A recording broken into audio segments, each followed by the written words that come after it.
The committee will come to order. The Oversight Committee exists to secure two fundamental principles. First, Americans have a right to know that the money Washington takes from them at the IRS is well spent.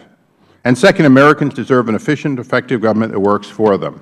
Our duty on the Oversight and Government Reform to protect these rights, along with every right articulated in the Constitution. Our solemn responsibility is to hold government accountable to taxpayers, because taxpayers have a right to know what they get from their government. It's our job to work tirelessly in partnership with citizen watchdogs to deliver the facts to the American people and bring genuine reform to the Federal bureaucracy. Today, the American people are suffering through a second week of a partial shutdown created by an inability of Congress and President Obama to compromise, to reach an agreement on funding the government. But more importantly, the funding of the government today is virtually impossible without dealing with entitlements. One of the central issues in dispute is ObamaCare, formerly called the Affordable Care Act, but since no part of it makes it more affordable except through subsidies, both the President and the Congress have chosen to call it ObamaCare. For today's hearing, we will call it ObamaCare. 3.5 years after the Affordable Care Act became law, the Administration is struggling to launch this massive program and, in fact, is failing. It is the chatter on nighttime comedy that, in fact, you can probably download anything and everything faster than you can get onto an IRS site. The fact is, well, no mitigation in the responsibility to both pay taxes or to buy ObamaCare. Americans are unable to get on the site. If they get on the site, it's confusing. And without a doubt, there are a few choices. The promise of ObamaCare to bring people better health care for less has been just the opposite. Health care rates in the private sector have risen precipitously, and the promise to provide you the opportunity to keep the health care you have and the doctor you have has gone just the opposite. If you go to the exchanges, it is unlikely that you are going to find the availability of your doctor for your health care. And in fact, hundreds of thousands of Americans are being thrown out of health care programs and onto the exchanges as a result of this law. We are not here today to relitigate the questions of a partisan, Democratic-controlled House and Senate on a completely partisan basis, passing a law 2,400 pages plus and saying you will find out what's in it after it passes. You can read it. We are not here to do that, but it is, in fact, the result of that kind of legislation has led us to find that after 3 years of our witness working at the IRS with partisan officials at the White House on an almost daily basis, we have the implementation of a one-sided, we-know-it-all type of law. Today, we will hit a number of areas, including did the IRS plan to fail, or did they fail to plan in a way that was open and transparent and consistent with the law?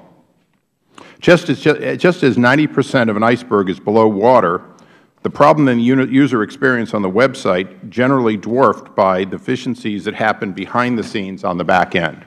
Previous hearings of this committee have shown that even the contractor chosen to implement the data sharing is one that has had failures that resulted in privileged information, including Social Security numbers, being lost. Undoubtedly, this will occur again, since every State, thousands and thousands of individuals now have access to your taxpayer information as part of ObamaCare, and you, in fact, have no control over who those people are and how they are selected. Additionally, some of the most vulnerable among us are being sold and signed up for ObamaCare by people who have no training in HIPAA, no training in any of the protections of sensitive health care information. But that is the law, and we will go through it. Today's hearing has a lot to do with the 47 new provisions, including 18 new taxes expected to raise $1 trillion over the next 10 years in a program that will cost many times that with other taxpayers' cost. Obamacare gives the IRS power to force Americans to purchase health care and levy a penalty/tax, as determined by the Supreme Court, on those who are delinquent. And yet, even though the employer mandate has a penalty of $3,000 per worker, it is very clear that it is often better for the employer to dump their workers and their retirees in order to avoid an onerous set of new rules. That is part of what this committee has been looking at, and in fact, while the Treasury Department plans to send health insurance subsidies directly to an insurance company, if the Treasury sends too much to a health insurance company, the plan is for the IRS to go after taxpayers to collect the overpayment. Yes, if there is a mistake made, you will pay for it. In the wake of the IRS scandal caused by an effort to target Americans because of their political beliefs, Americans concerned about the IRS and how they will handle this personal and private information have every reason to be concerned. Who will have access to the highly personal health and financial information? A great many people, most of whom you don't know. There will be no control over it at the Federal level or State level that meets the requirements of the Privacy Acts of health insurance. Additionally, the IRS has repeatedly made mistakes in disclosing information, most often conservative groups and their donors. Those kind of mistakes could be amplified repeatedly, either deliberately or accidentally. We are still trying to determine that. But the accidents seem to keep coming. The accidental targeting of hundreds of conservative groups, including Tea Party groups, has not abated. In fact, many of those groups have still not received their approvals or denials, something that our witness knows something about. What information is in the individual tax return will the IRS be sharing with officials outside the agency? My ranking member's home State of Maryland, in fact, leaves some question about whether or not the State will take the information collected and use it in other ways, including garnishments or other tax levy. The truth is, once the government has more information about everything, including your cost of health care, who lives in your home, who you are claiming, it will add to the ability for both the Federal and State to tax you further and ask more onerous questions. The U.S. Government Accountability Office described the data hub, and I quote, as a complex undertaking involving the coordinated actions of multiple Federal, State, and private stakeholders. During the committee hearing in July, Alan Duncan, Assistant Inspector General for Audit for the Treasury Inspector General for Tax Administration, testified that, in fact, TIGTA remains concerned about the protection of confidential taxpayer information that will be provided to State and Federal agencies broadly. The Assistant Inspector General also testified that it would be difficult to complete all the interagency testing of the hub prior to October 1st, and in fact, not all of it was done. We went live with beta software for the Affordable Care Act, and it shows. It shows every day as the American people struggle to try to get information.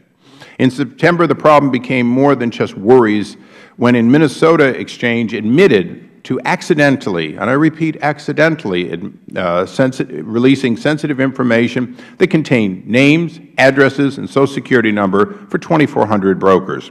This is, as I said earlier, just the tip of the iceberg.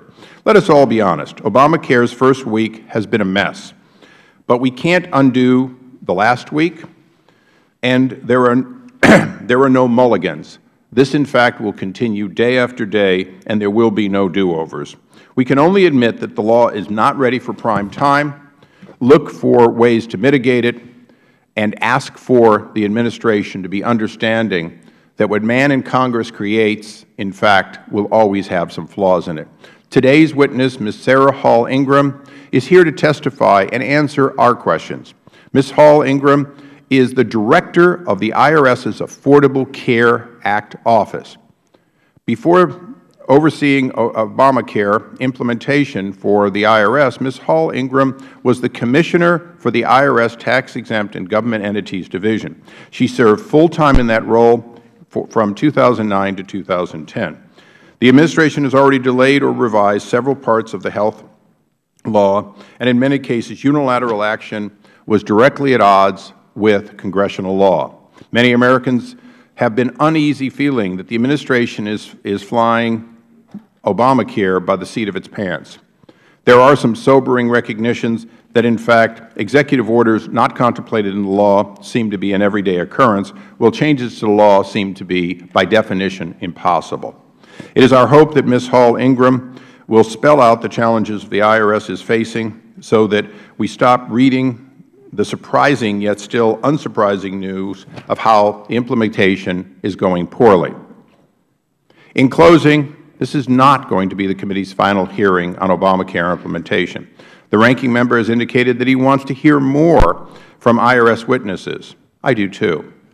Our intent is to bring additional IRS officials for testimony in the future, but today we are focused on Ms. Hall-Ingram. I might note two things. First, repeatedly when we have asked for Ms. Ingram, we have been asked to and we have deferred and allowed other witnesses. Today, the determination was that the person who by definition was at the center of the targeting of conservative groups for a period of 2009 to 2010, and the person who has owned Obamacare since its passage, virtually since its passage for implementation, must be heard from.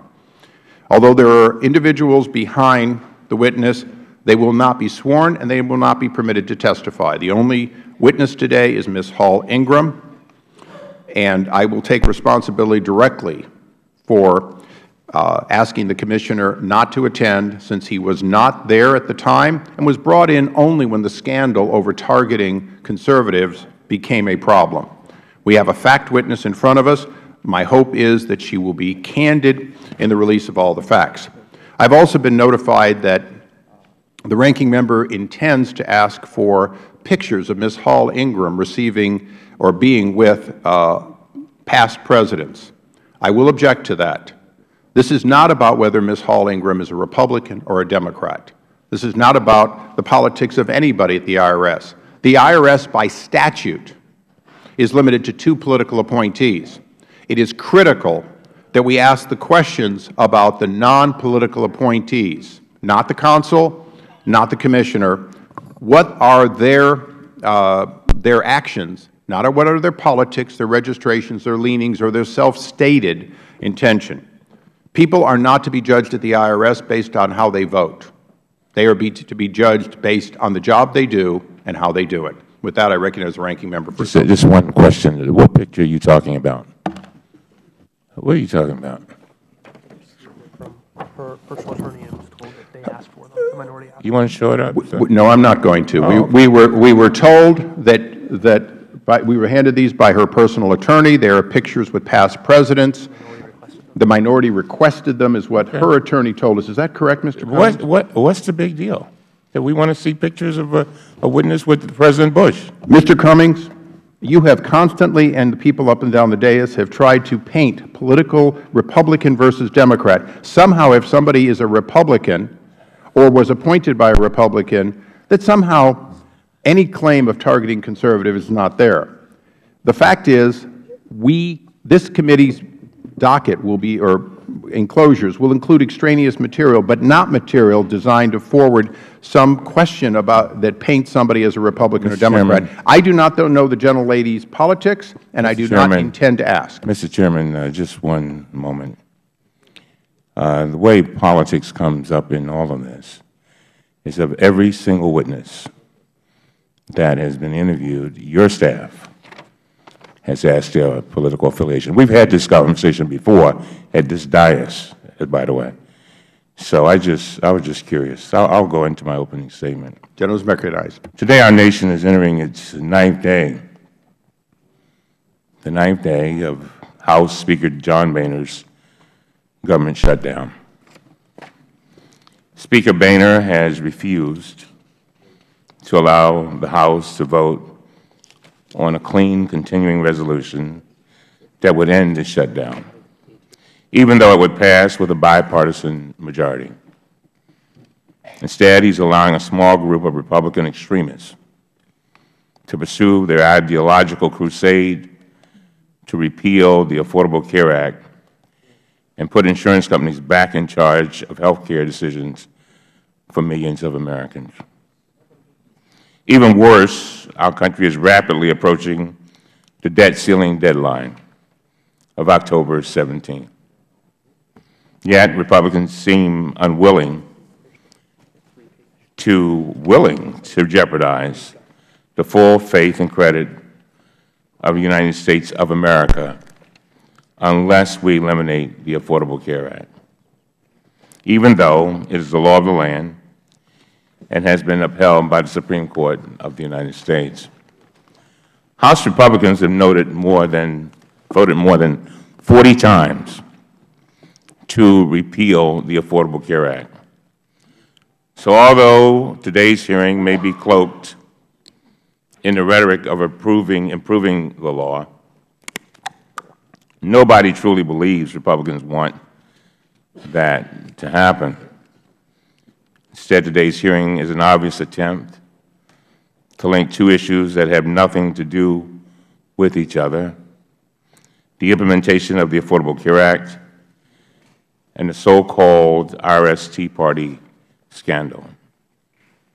For nearly a year, Republicans have been railing against today's hearing witness, Sarah Hall Ingram, for being the supposed mastermind behind the IRS targeting of Tea Party groups, and for being some sort of political operative who is now in charge of implementing Obamacare. One of our committee members, Congressman Jordan, said Ms. Ingram, and I quote, headed up this scandal, end of quote. He said, and I quote, I can't wait until we get her in front of the committee, end of quote. Congressman Tim Griffin accused Ms. Ingram of being, quote, directly in charge of IRS targeting, end of quote. He said, and I quote, she provided horrendous customer service under her watch, and now she's gonna do the same implementing Obamacare, end of quote. Another member of our committee, Congressman Meadows, criticized the bonuses Ms. Ingram received. Congressman Tom Price argued that her, quote, employment at IRS should be suspended, end of quote. The problem with these accusations is that they are 100% wrong. After hearing directly from 30 witnesses and reviewing thousands of pages of documents, our committee has obtained absolutely no evidence whatsoever that Ms. Ingram was involved in any way with developing or directing the use of inappropriate criteria to screen Tea Party groups or any other groups applying for tax-exempt status. In fact, we found just the opposite. Ms. Ingram left her position as Commissioner of the Tax-Exempt Government Entities Division in December of 2010, 6 months before her former subordinates became aware of inappropriate criteria used to screen applicants for tax-exempt status. Russell George, the Inspector General of the IRS, stated that Lois Lerner did not learn about the inappropriate criteria until June 2011, 6 months after Ms. Ingram left for her new position implementing the ACA. There's another problem with these ruthless Republican allegations. Ms. Ingram is not a political operative. She is, in fact, a dedicated public servant who has excelled under both Republican and Democratic administrations. In 2004, President George W. Bush awarded Ms. Ingram the nation's highest civil service award, the Distinguished Executive Presidential Rank Award, for her outstanding, and I quote, tax law leadership, and I quote, her highly effective efforts to combat terrorism financing. And although you won't hear this from my Republican colleagues, after President Bush gave her that award, Ms. Ingram also received a bonus in recognition of her exemplary service. That bonus was larger than any she received during the Obama administration. Dragging Ms. Ingram through the mud and impugning her reputation as part of a broader Republican campaign against the ACA is the worst kind of politics. It is intellectually dishonest, and it is unfair to this highly regarded public servant. October 1st was a historic day for our country, not because Speaker Boehner shut down the government, but because it was the first day millions of Americans could sign up for health care. In the first 2 days alone, 7 million Americans visited healthcare.gov, which dwarfs the highest web traffic ever experienced on Medicare's website. Although there will continue to be challenges implementing this law, I want to thank Ms. Ingram for her service under both Democratic and Republican administrations, and for her work on the ACA, which by all accounts is outstanding. Finally, Mr. Chairman, you alluded to this. I'd like to place a document in the record, and that is a letter from Mr. Werfel, our acting commissioner.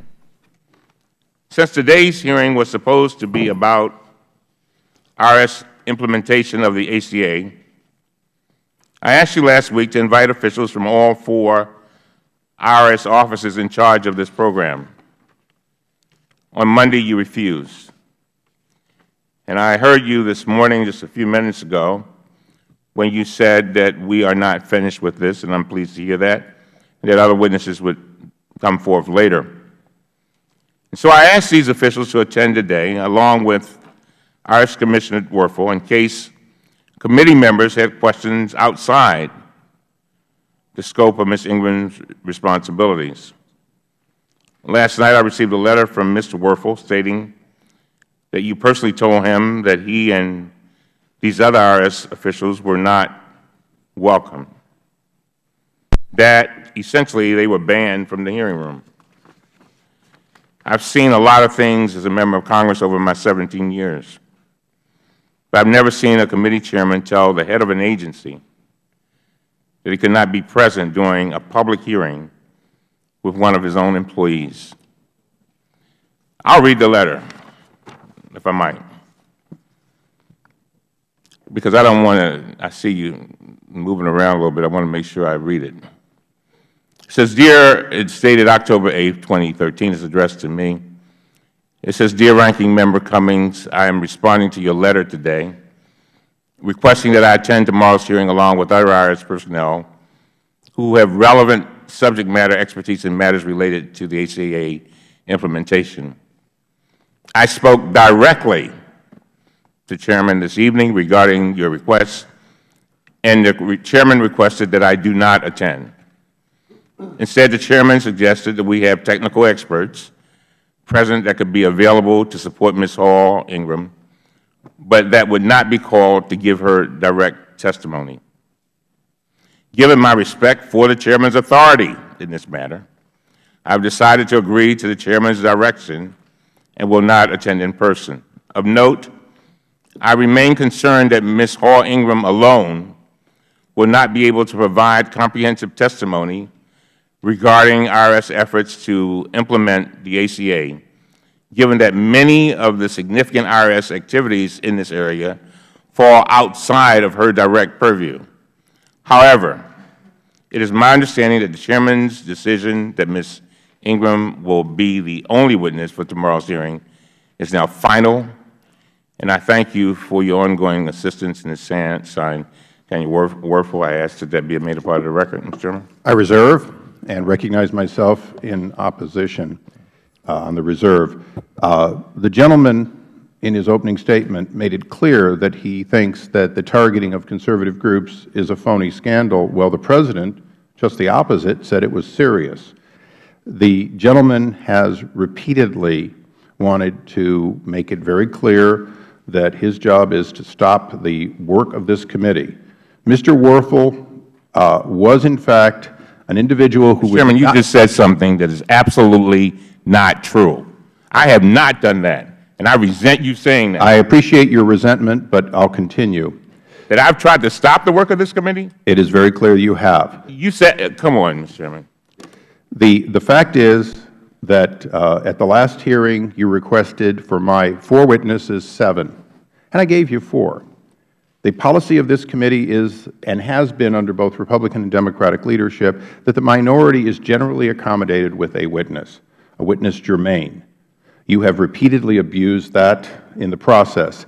When you sent a direct invitation for a number of individuals, including someone that was not there during the planning of the Affordable Care Act and will be gone in a matter of days in the name of the Commissioner, he was highly inappropriate to be a fact witness because he wasn't there before and he will not be there in a couple of weeks.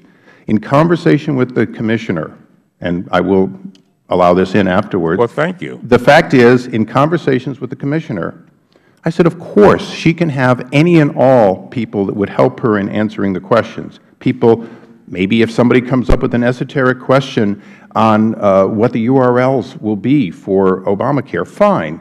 But in fact, we have asked for repeatedly and deferred Ms. Ingram on a previous occasion, even though she is the head of the department implementing. She is the highest individual with the longest service related to the questions here today. So, elections have consequences. I have the responsibility of announcing what a hearing is going to be, sometimes hearings that you request. I have the primary responsibility for selecting the witnesses, and I have always taken seriously the suggestions of witnesses you want, and when they're timely, have always provided at least one. That is not true of my predecessor, Mr. Towns. Although a friend and a good man, he often did not even give me one witness. So the decision to have the head of the implementation was mine. Mr. Werfel is a dedicated, long-serving public servant. I asked him not to be here for what I thought would be simply a staged opportunity to say, why won't you let the Commissioner, who didn't know about it before and won't be there in another week, the Acting Commissioner, do it. For that reason, I will allow the letter in, but understand that the attempt is to get to the truth, and this committee has tried to hold as many hearings, including hearings on subjects that you requested, and we will continue to do so. So with that, the unanimous— Mr. Chairman, I wasn't finished. May I finish? I have accepted unanimous consent. That was with regard to my document. I wasn't finished my statement. The gentleman may have an additional 1 minute to conclude. Thank you very much. Mr. Chairman, and I'm just going to say we have a title here that says Examining the IRS's Role in the Implementing the Enforcing Obamacare. That's the title of the hearing. And, you know, you made an allegation that I'm trying to stop everything. I'm trying to get to the truth, the whole truth and nothing but the truth. So help me God. That's what I'm trying to get to. And that's why I resented your statement. But with that, I yield back. I thank the gentleman. We'll now recognize the subcommittee chairman, since his name was mentioned as a participant. Mr. Chairman, I just wanted to say, finally she's here. We've been trying for 5 months to get Ms. Ingram in front of this committee. I was beginning to think there was no such person as Sarah Hall Ingram. I mean, a couple months ago, Chairman Langford and I had a joint subcommittee scheduled. Ms. Ingram was supposed to be in front of that committee, but Mr. Werfel called up and said, nope, she's not coming, I am instead. Months we've been trying to get this lady in front. Here's the lady who, as the Chairman said, is at the center of the storm of two of the biggest issues this country has dealt with in recent history: the targeting of conservative groups and implementation of Obamacare. Here's a lady who was Lois Lerner's direct boss, and today's the first time she's been in front of this committee after this scandal's been known about for 5 months. Here's a lady who for the last 3 years has been head of the Office for Implementing the Affordable Care Act, and today's the first time she comes in front of the committee. I mean, this is unbelievable. Two of the biggest issues facing the country, and the first time she comes in front of the Government Oversight Committee. And Mr. Cummings brings up the letter that we got yesterday from Mr. Warfel. They tried again yesterday to not have her be here. So it raises just one simple question. Why? What does she know that the IRS doesn't want this committee, this Congress, and the American people to know?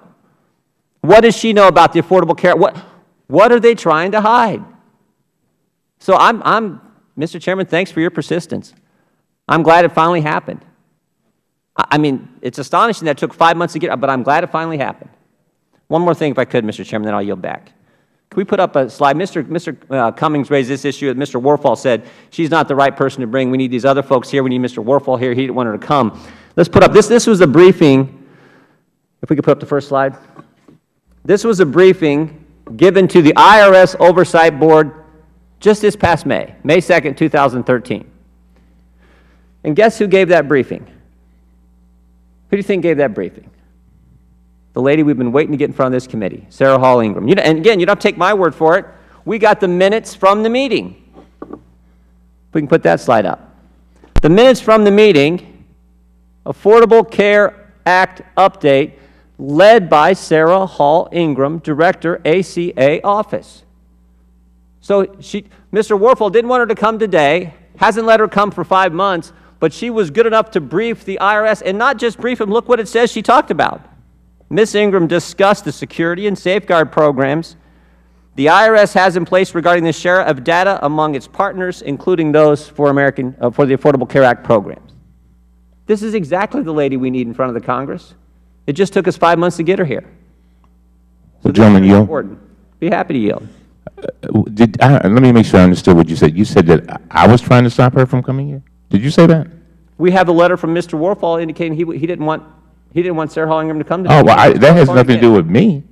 You just read a letter from Mr. Warfel's, a different letter you had. You said these I'm just right. Mr. Warfel here as well. But gentlemen, yield.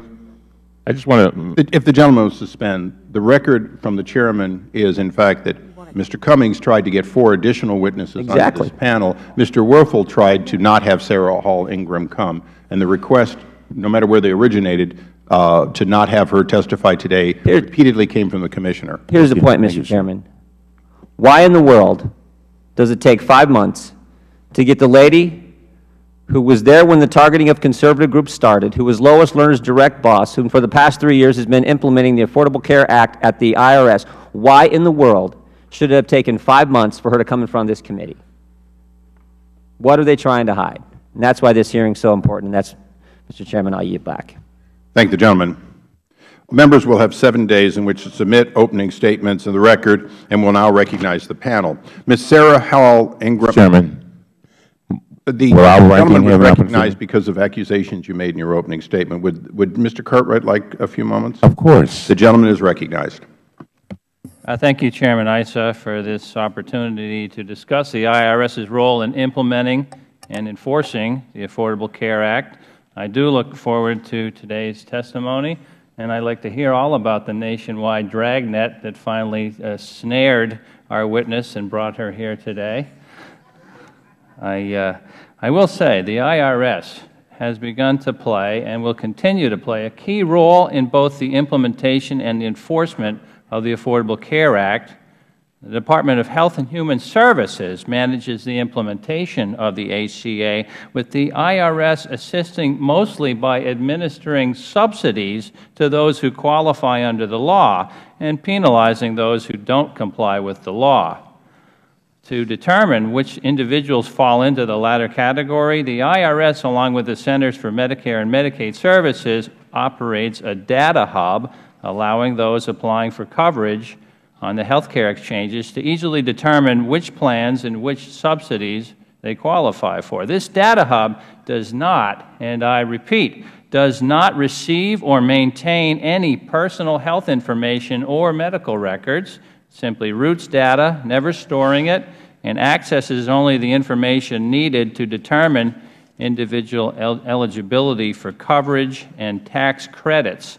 These tax credits are desperately needed in my district, where nearly 9.4% of my constituency lives below the poverty line, 70,000, and that's 10.5%, do not have health care insurance, including 6,500 children, and will be able to utilize the subsidies offered under the Affordable Care Act and coordinated by the IRS to finally get covered.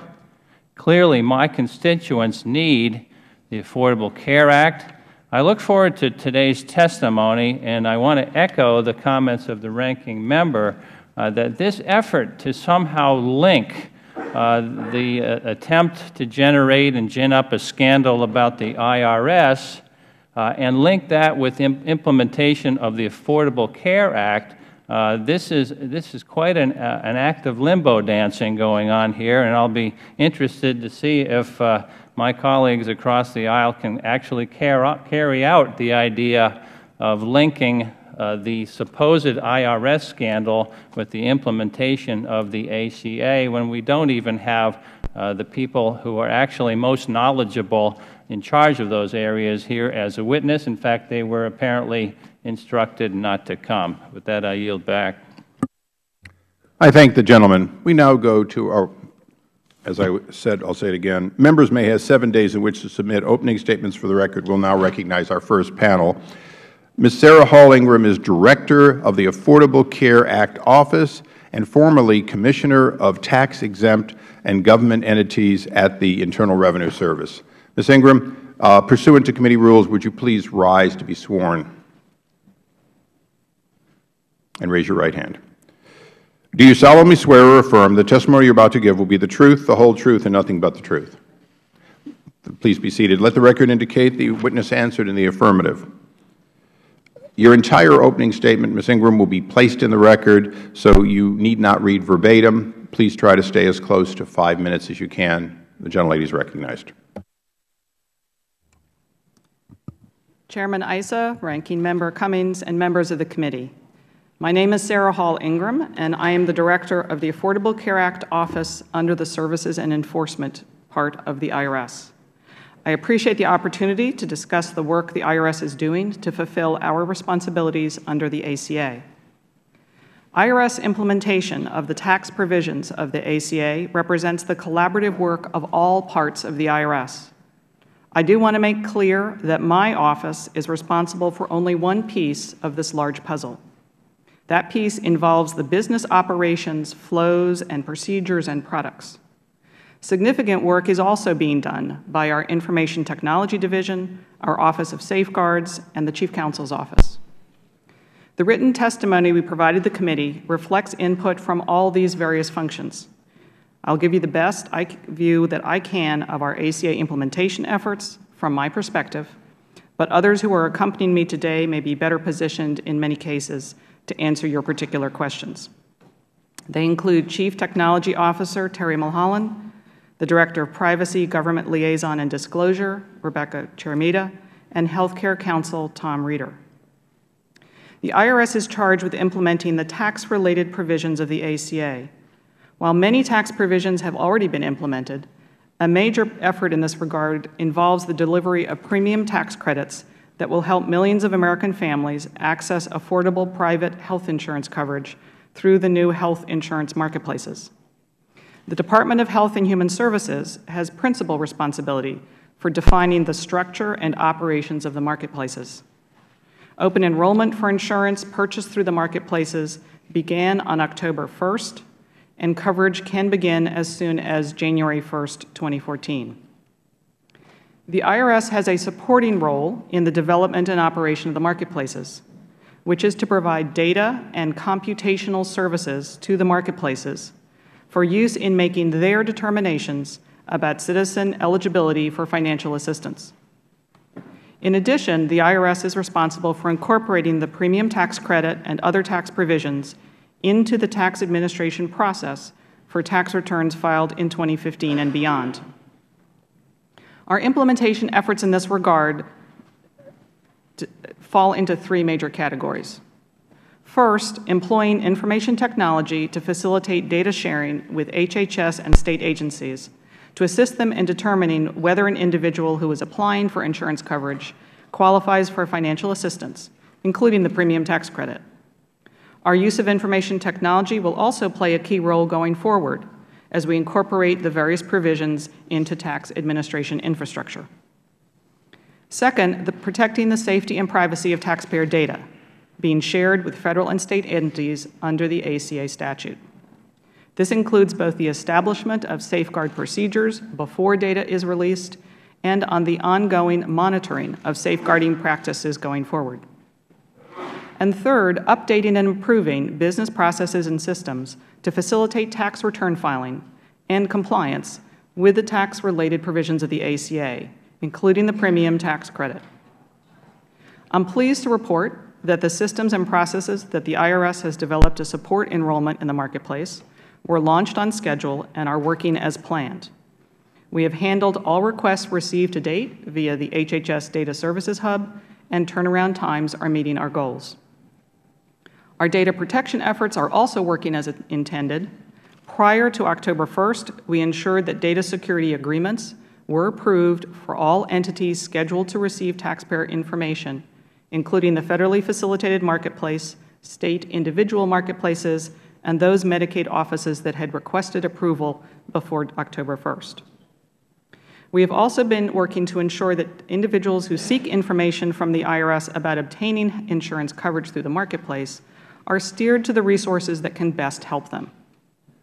We have collaborated across agencies and stakeholders to ensure the availability of consistent information on websites and other channels, as well as in outreach to individuals, businesses, and professionals. Looking to the future, the IRS is also focused on preparing for ACA provisions that will have an impact on IRS forms and procedures beginning with the 2015 filing season. In regard to both the premium tax credit and the individual responsibility requirement, preparations are already underway to modify forms and instructions, enhance education and outreach to taxpayers and their advisors, update our business processes, and complete the IT infrastructure changes in time for the 2015 filing season. This concludes my testimony. I'd be happy to take any questions from the committee. I thank you. I'll now recognize myself. Ms. Ingram, if I heard you correctly, all is going as planned and well in the rollout of the Affordable Care Act. Is that correct? The portion of the responsibilities the IRS was in charge of is going fine. Excellent. I'd now like to, if you'd give the first document to the gentlelady, I'd like to bring your attention to a email chain dated Friday, July 20th, 2012, in which you were CC'd and added to the chain. In preparation for the delivery of these documents, I assume, which we were delivered under discovery, you've reviewed those. Is this correct? I'm not sure whether I've seen the particular one, but I'm reading it now, sir. Okay. Take your time and read it.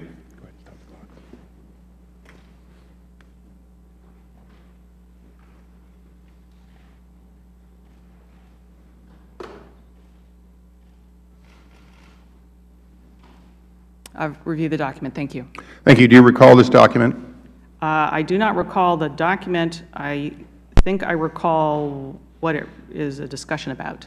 Well, one of the areas of interest is there's a significant redaction that quotes the statute 6103.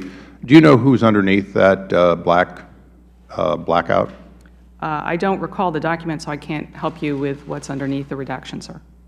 Okay. So the subject of this, well, let's go to let's go to a second one. Would you give her the second document, and we'll pause and give you time to read it. Thank you. This one is from you directly, so hopefully you recall it.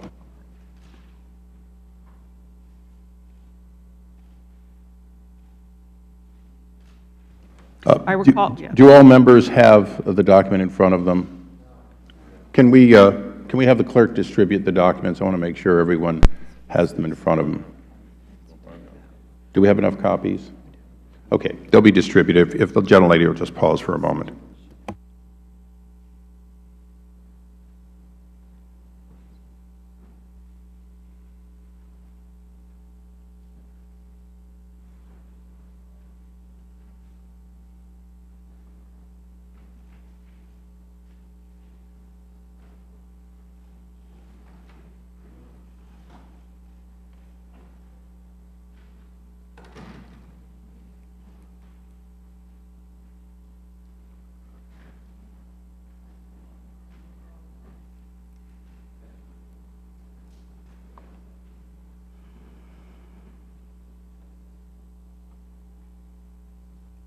Do all the members now have the document? I think some down in the front row, if you'll need more.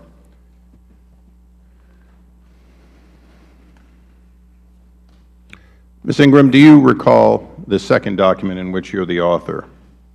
I remember the conversations. Since my name's on the email, I assume it's. Okay. Do you know the names underneath any of these black blocks or the information? No, I'm sorry. I couldn't remotely remember what might have been underneath. So you don't know what's underneath there. As an expert at the IRS, many times awarded by both Republican and Democratic administrations, do you know what 6103 indicates? Yes, I understand 6103. Yes, sir. Okay. And is it true that that, in fact, is sensitive information that is not to be distributed outside, people permitted to have it within the IRS and a very limited amount of people here in Congress? I understand the rules of the 6103. Yes, sir. Well, you understand that you can't distribute 6103 information outside of people authorized to see it. Is that correct? Correct. So why are political appointees in the office of the President receiving 6103 information? On what basis would you be allowed to discuss the information, which is a form of classification under 6103, with political appointees at the White House? The IRS is a non-political organization. You are not a political person. But isn't it true that political appointees are not allowed to see this information unless specifically cleared, correct? I am not familiar with what process was used to put the markings on this document. My understanding from looking at the document is that these are names that were offered to us as examples of how the Yeah, no, I understand, but you've been with the IRS a long time. 6103 information. Did you share 6103 information with people at the White House? I'm not conscious of ever sharing 6103 information at the White House, but I cannot speak to what the process was for putting these labels on this document. Okay, so your testimony today is that you have never shared confidential information with political appointees at the White House, but in your 75 or 79 trips to the White House, the meetings in small and not so small groups with political appointees to the White House. Then ask me, I have to understand, either this is 6103 information, as the IRS has said it is, and you've shared it with political appointees at the White House, or it's not 6103, in which case someone at the IRS is abusing the redaction and keeping this committee from getting the information it needs for its proper and lawful discovery. I think we will have Danny Werfel back here on this subject. Did you participate in redaction decisions at all? No, sir, I did not. Okay. Now, I guess one of the, this is a serious matter, but it appears from this that you were part of the discussion at a time in which a controversial rule was going into effect that included a number of conservative and religious groups, and that you were providing back and forth advice to White House personnel on that implementation. Is that correct? My recollection of this exchange had to do with what the current IRS rules are under regulations under 6033 in case policymakers wanted to use any definition that existed already in the tax code, and that they understand what they would cover or not cover depending on which definitions they chose to employ. It was not a discussion about their decision about what to use. So you were providing technical information on how the administration could determine whether or not church and non-church groups, schools sponsored by churches and other affiliated groups, whether or not they could be compelled under the Affordable Care Act to do certain things. Is that correct? It was a discussion about what the current definitions under 6033 mean and have been for some decades. But the questions from political appointees at the White House to you in your nearly 80 trips back and forth and apparently a large amount of emails had to do with their desire to compel religious groups to do certain things under the Affordable Care Act, and you were advising them as to what the law would be and how they might implement it. And in the case of one of the emails, you said, hoping there is a quick answer while I prep for something else, please please copy me on the answer. So this was something where you wanted to be aware of and participate in the decision process by political appointees of the White House. Is that correct? I think that portion of the email is addressed to staff at the IRS, hoping that they could take care of answering the questions about Right. I was reading actually your quote, hoping there is a quick answer while I prep for something else. Please copy me on the answer. That's your portion of that first email. Yes, it was an ACA-related question, and I wanted the staff to do the analysis. So you have been intimately involved in ACA implementation questions, including whether or not somebody would receive a waiver, whether or not somebody under current law could or could not be forced to do something they did not want to do. Is that correct? I've been involved in answering questions about how the rules work, and that's what this exchange is about. It was not about what rule the policymakers ought to adapt. And one last time, the information underneath here, if it's not 6103, you certainly would agree that we should know what it is. And if it is 6103, then it is something you've said you've never done, which is to transfer 6103 information to political appointees of the White House. I'd have to refer you to the people who did the redactions. No, I don't know what's underneath, sir. I'm sorry. Neither do we. Neither do we. I now recognize the ranking member. I now recognize the gentlelady from New York. Thank you. And I'd like to thank Ms. Ingram for your public service and congratulate you on earning a reward and an award for your work in combating terrorism financing.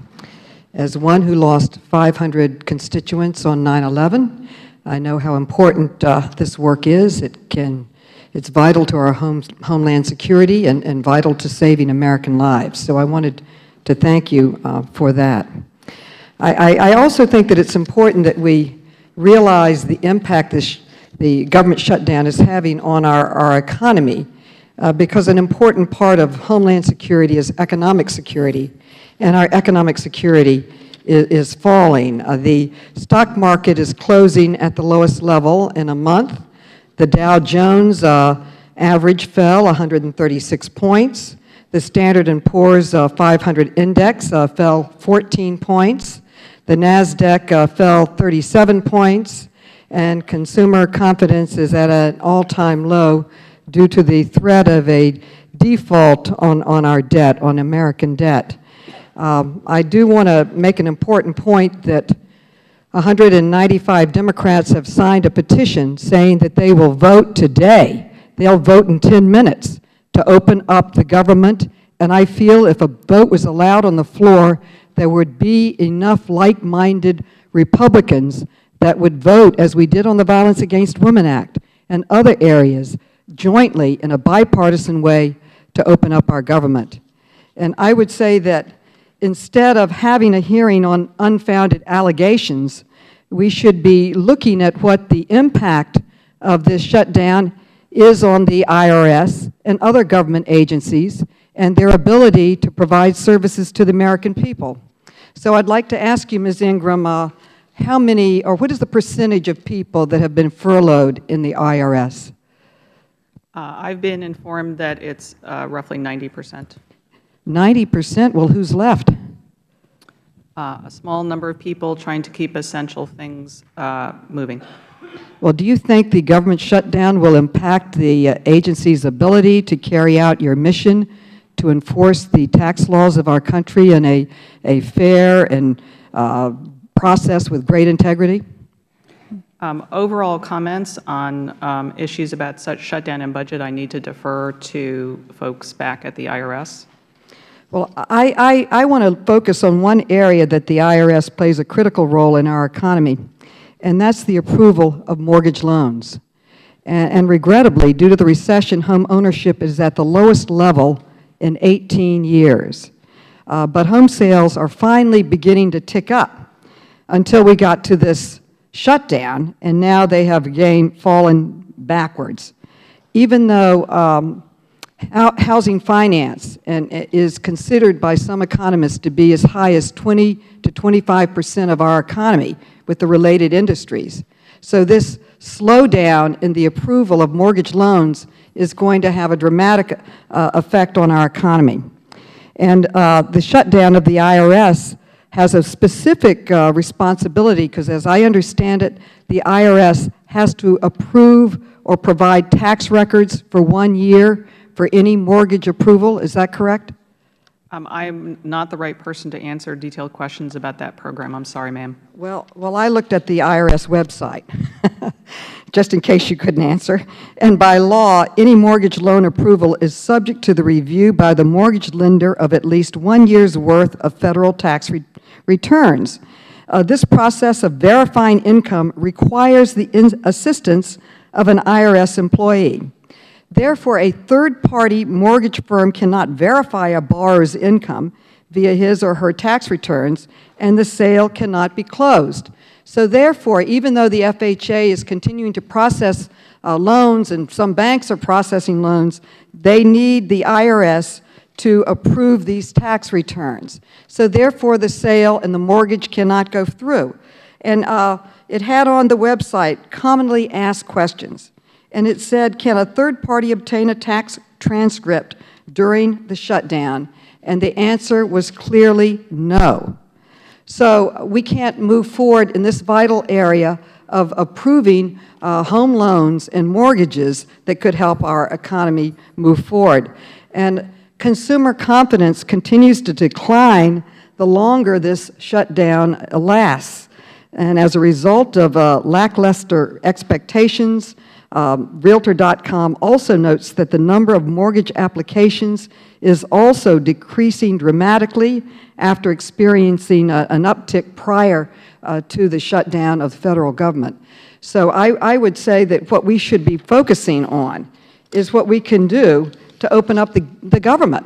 We're now in day 9 of the government shutdown. My time has expired. Let's work together to open up the government and get our economy moving again. I thank the gentlelady, and I'll take her opening statement as a recommendation that we hold a hearing on whether, in fact, essential personnel at the IRS should have included people for that department. With that, we go to the gentleman from Ohio, Mr. Jordan. Thank you. Thank you, Mr. Chairman. Ms. Ingram, you've been at the IRS how long?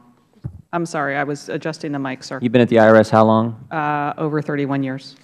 And you take the, I want to go back to where the Chairman was, you take the 6103 confidentiality statute pretty seriously at the IRS? Very seriously. In fact, let's put up the definition here. Just the statute itself says, no officer or employee of the United States shall disclose any return or return information obtained by him in any manner in connection with his or her service as such an officer or an employee or otherwise or under the provisions of this section. This is the statute itself. It's pretty straightforward. You can't share personal taxpayer information, correct? True. Okay. And then you gave I cited it in my opening statement, you gave a presentation to the IRS Oversight Board where you highlighted this as you were talking about the Affordable Care Act. We can put that slide up. This is from the presentation you gave according to the minutes of that meeting in front of the IRS Oversight Board. And I want to show Federal tax law imposes privacy protections that bar IRS from disclosing Federal tax information. Down the final sentence, this encompasses both the release of the data and the safeguarding of the data in the hand of the recipient. So if you're conveying, you can't pass this back and forth. You got to protect this. This was the presentation you gave in front of the IRS Oversight Board. Now let's go back to the email the Chairman, had in front of you, if we could, where well, it's addressed to Ms. Jean Lambrew. Who's Jean Lambrew? My understanding is that she's on the Domestic Policy Council. Your understanding? You don't know this lady very well? No, I don't know her very well. No. Well, according to the White House Visitors Log, we do this all the time. We grab the White House Visitors Log. In a 17-month time frame, you visited with her 75 times. That's more than once a week. It says Sarah H. Ingram, 826, Jean Lambrew, Deputy Assistant to the President for Health Care. 75 different times it's in the log that that's who you visited with, and you'd say you don't really know her? Those are the times that I was cleared to attend, not necessarily the times that I actually attended. Do you know how many times you did attend of those 75 you were cleared? Many fewer. Many fewer, okay. So something below 75, but potentially you could have been there 75 times. Okay, and your testimony to Mr. Issa was that you did not disclose any 6103 information, correct? I have not. Okay, so who then at the IRS decided that you did, and blacked out all they blacked out on that email. I mean, we got this from the IRS.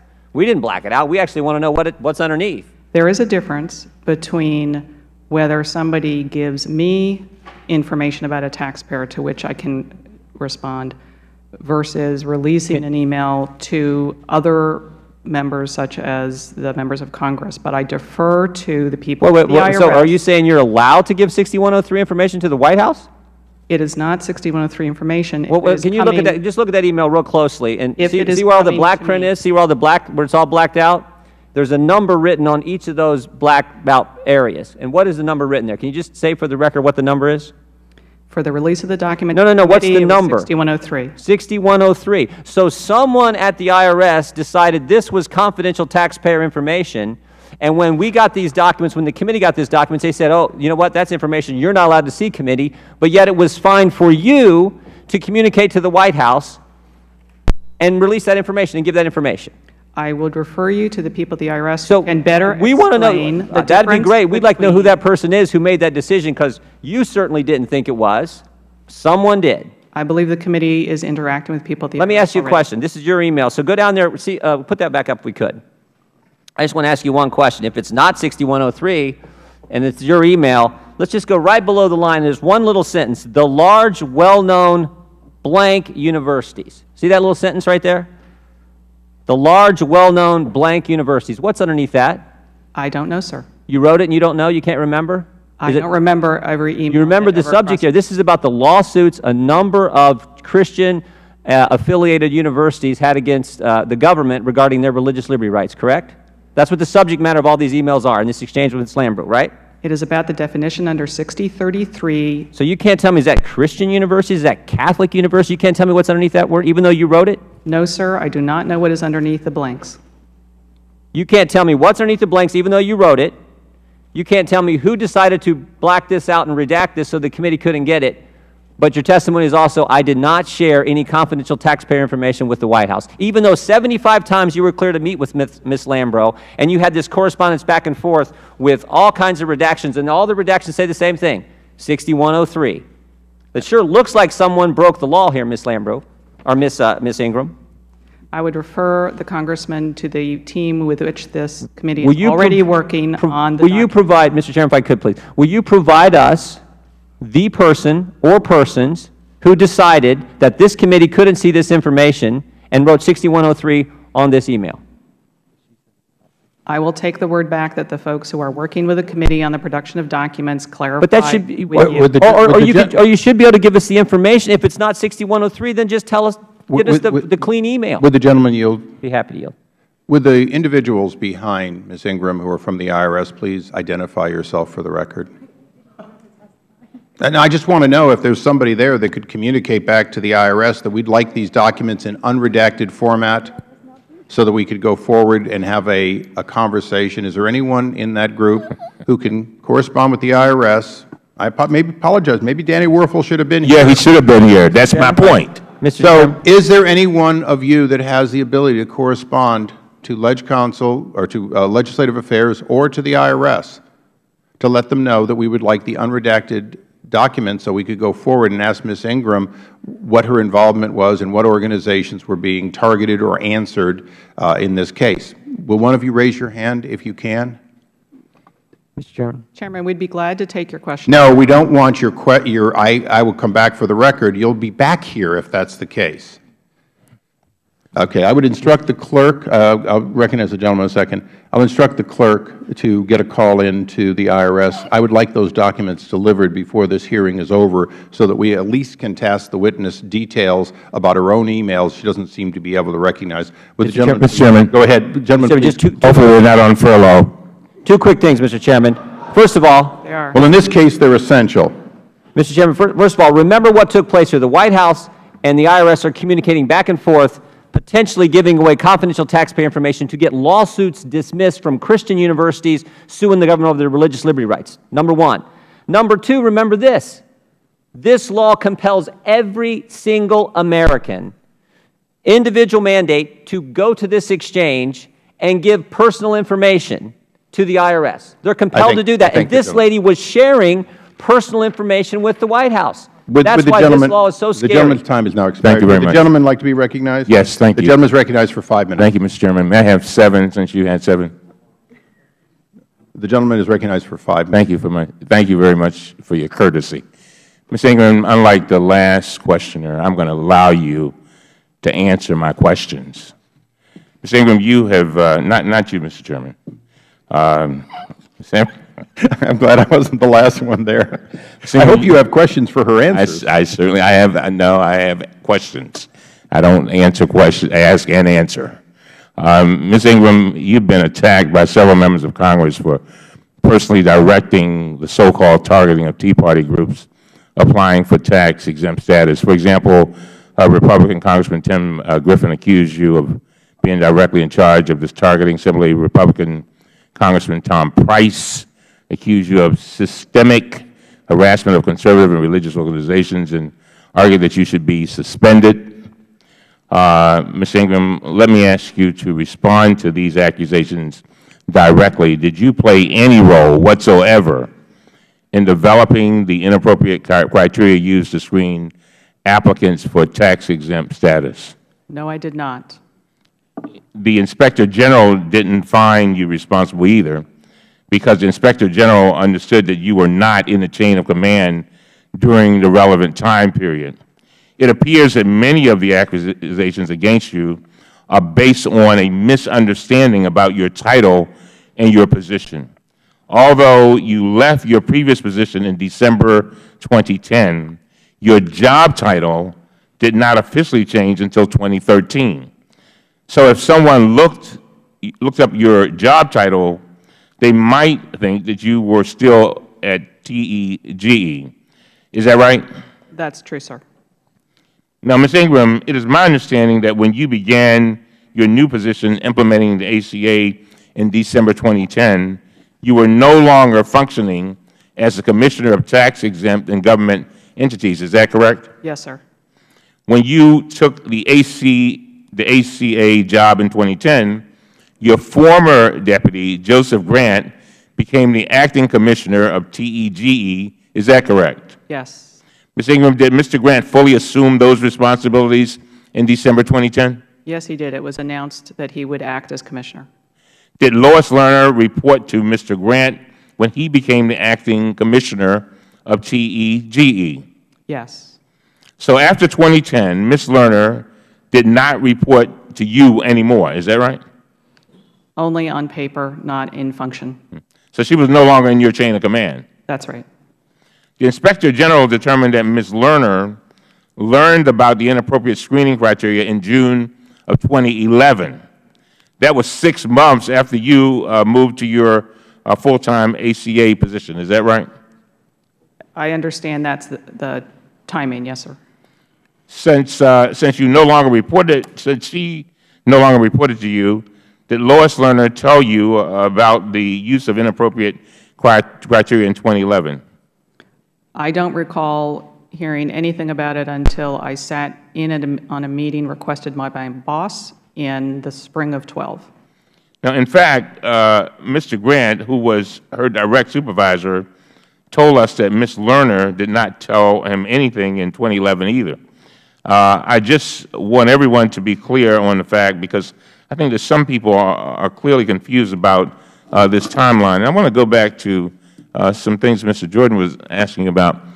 I take it that you are very concerned about 6103 information, right? I mean, how do you view that? And how have you operated? First of all, how long have you been with the IRS? Over 31 years. And so tell me about your view with regard to 6103 information, protecting it. And I remind you that you're under oath. Have you ever, to your knowledge, released inappropriately 6103 information? I've never, as far as I know, ever violated any portion of 6103, which is a basic tenet from day one of employment at the IRS to protect the confidentiality of the data that the citizens give us. So you've spent 31 years at IRS. Yes, sir. That's a long time. I just want to thank you for your service. And I know this is a difficult situation today. I'm hoping the committee will be courteous to you. You are the face of our public servants who give the blood, sweat, and tears and sacrifice for a bigger good. And so I just appreciate you, and with that, I'll yield back. Gentleman from Florida is recognized for 5 minutes. Thank you, Mr. Chairman. Ms. Ingram, have you ever heard of Henry Chao, C-H-A-O, Chief Information Officer of Medicare and Medicaid Services? Yes, sir.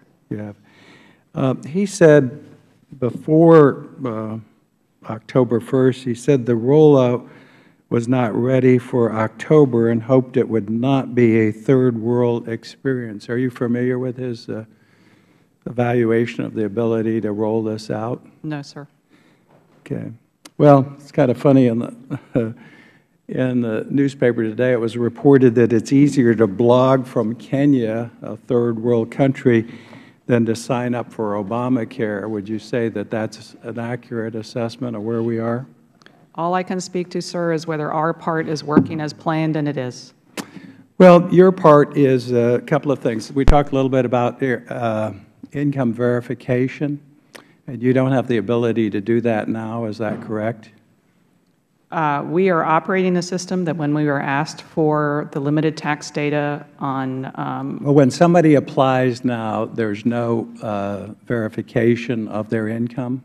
Or will there be? You have that capability? There is currently operating an income query process whereby the marketplaces go through the data hub to us to ask us. But can you now? Yes, we are successfully. Can you now, when someone goes online, you can verify their income? When we get the request, we are successfully, and in all cases, returning timely answers. I cannot speak to the stages before us. The people that have so far signed up, you can verify their income now.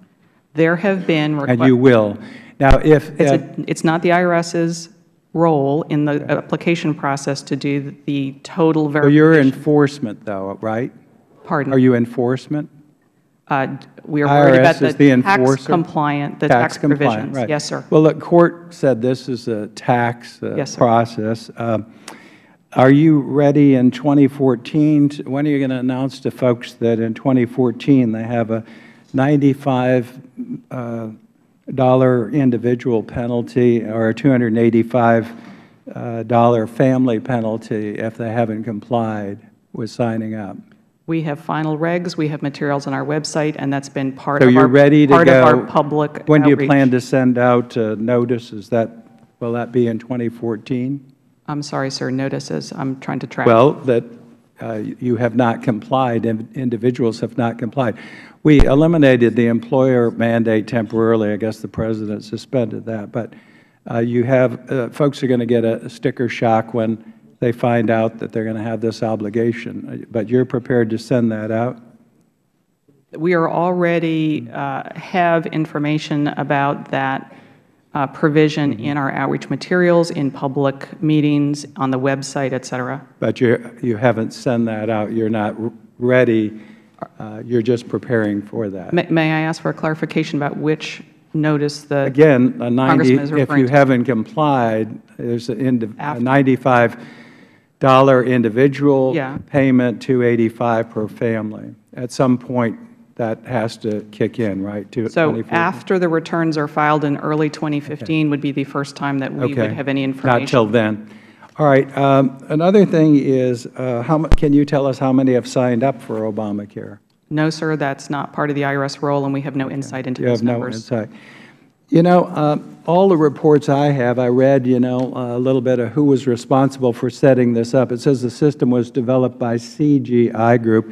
Then I got a list of who, if you could put the list up of who got the obligation contracts to put this system together. This is a partial list. It's about $250 million these folks received.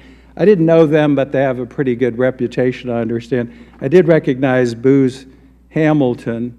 Were you involved in either deciding on any of these contracts being awarded at all, or involved in picking who put this together? These are all HHS contracts. I know. We have nothing to do with No, this. I asked you, yeah. No, we have nothing to do with that. And would there be political people, appointees that would have made that, or other people in HHS? I'd have to refer you to the other agencies, sir. Well, I was just a little surprised by that. I'll just show the committee. I went to one of them, I recognized Booth Hamilton, and then just checked the political contributions.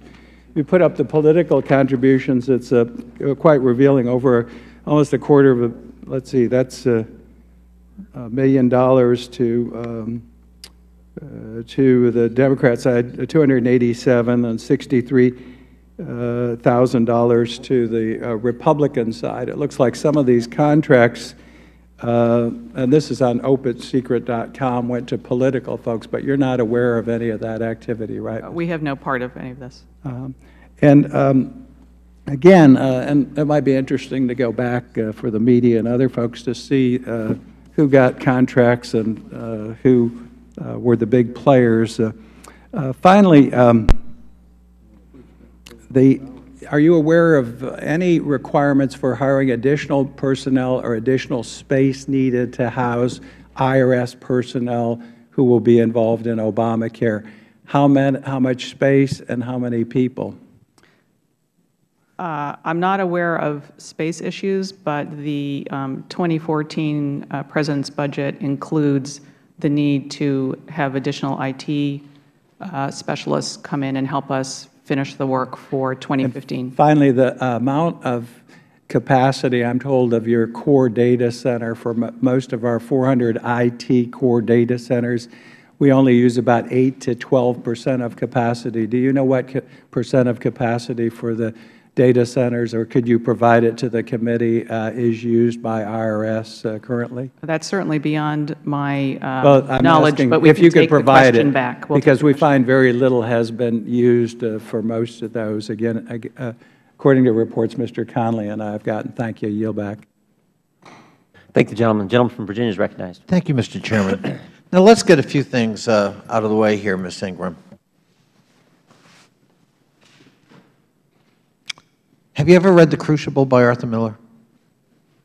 I've not read it. I've seen it performed. And you know what it's about? Yes, sir. What is it about?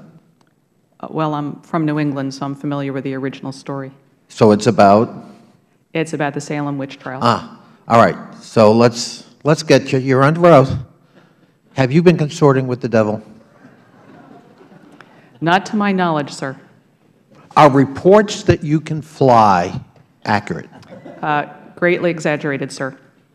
Have you been involved in any way in trying to pervert our youth in Salem or anywhere else? I certainly hope not, sir. You sure? Yes, sir.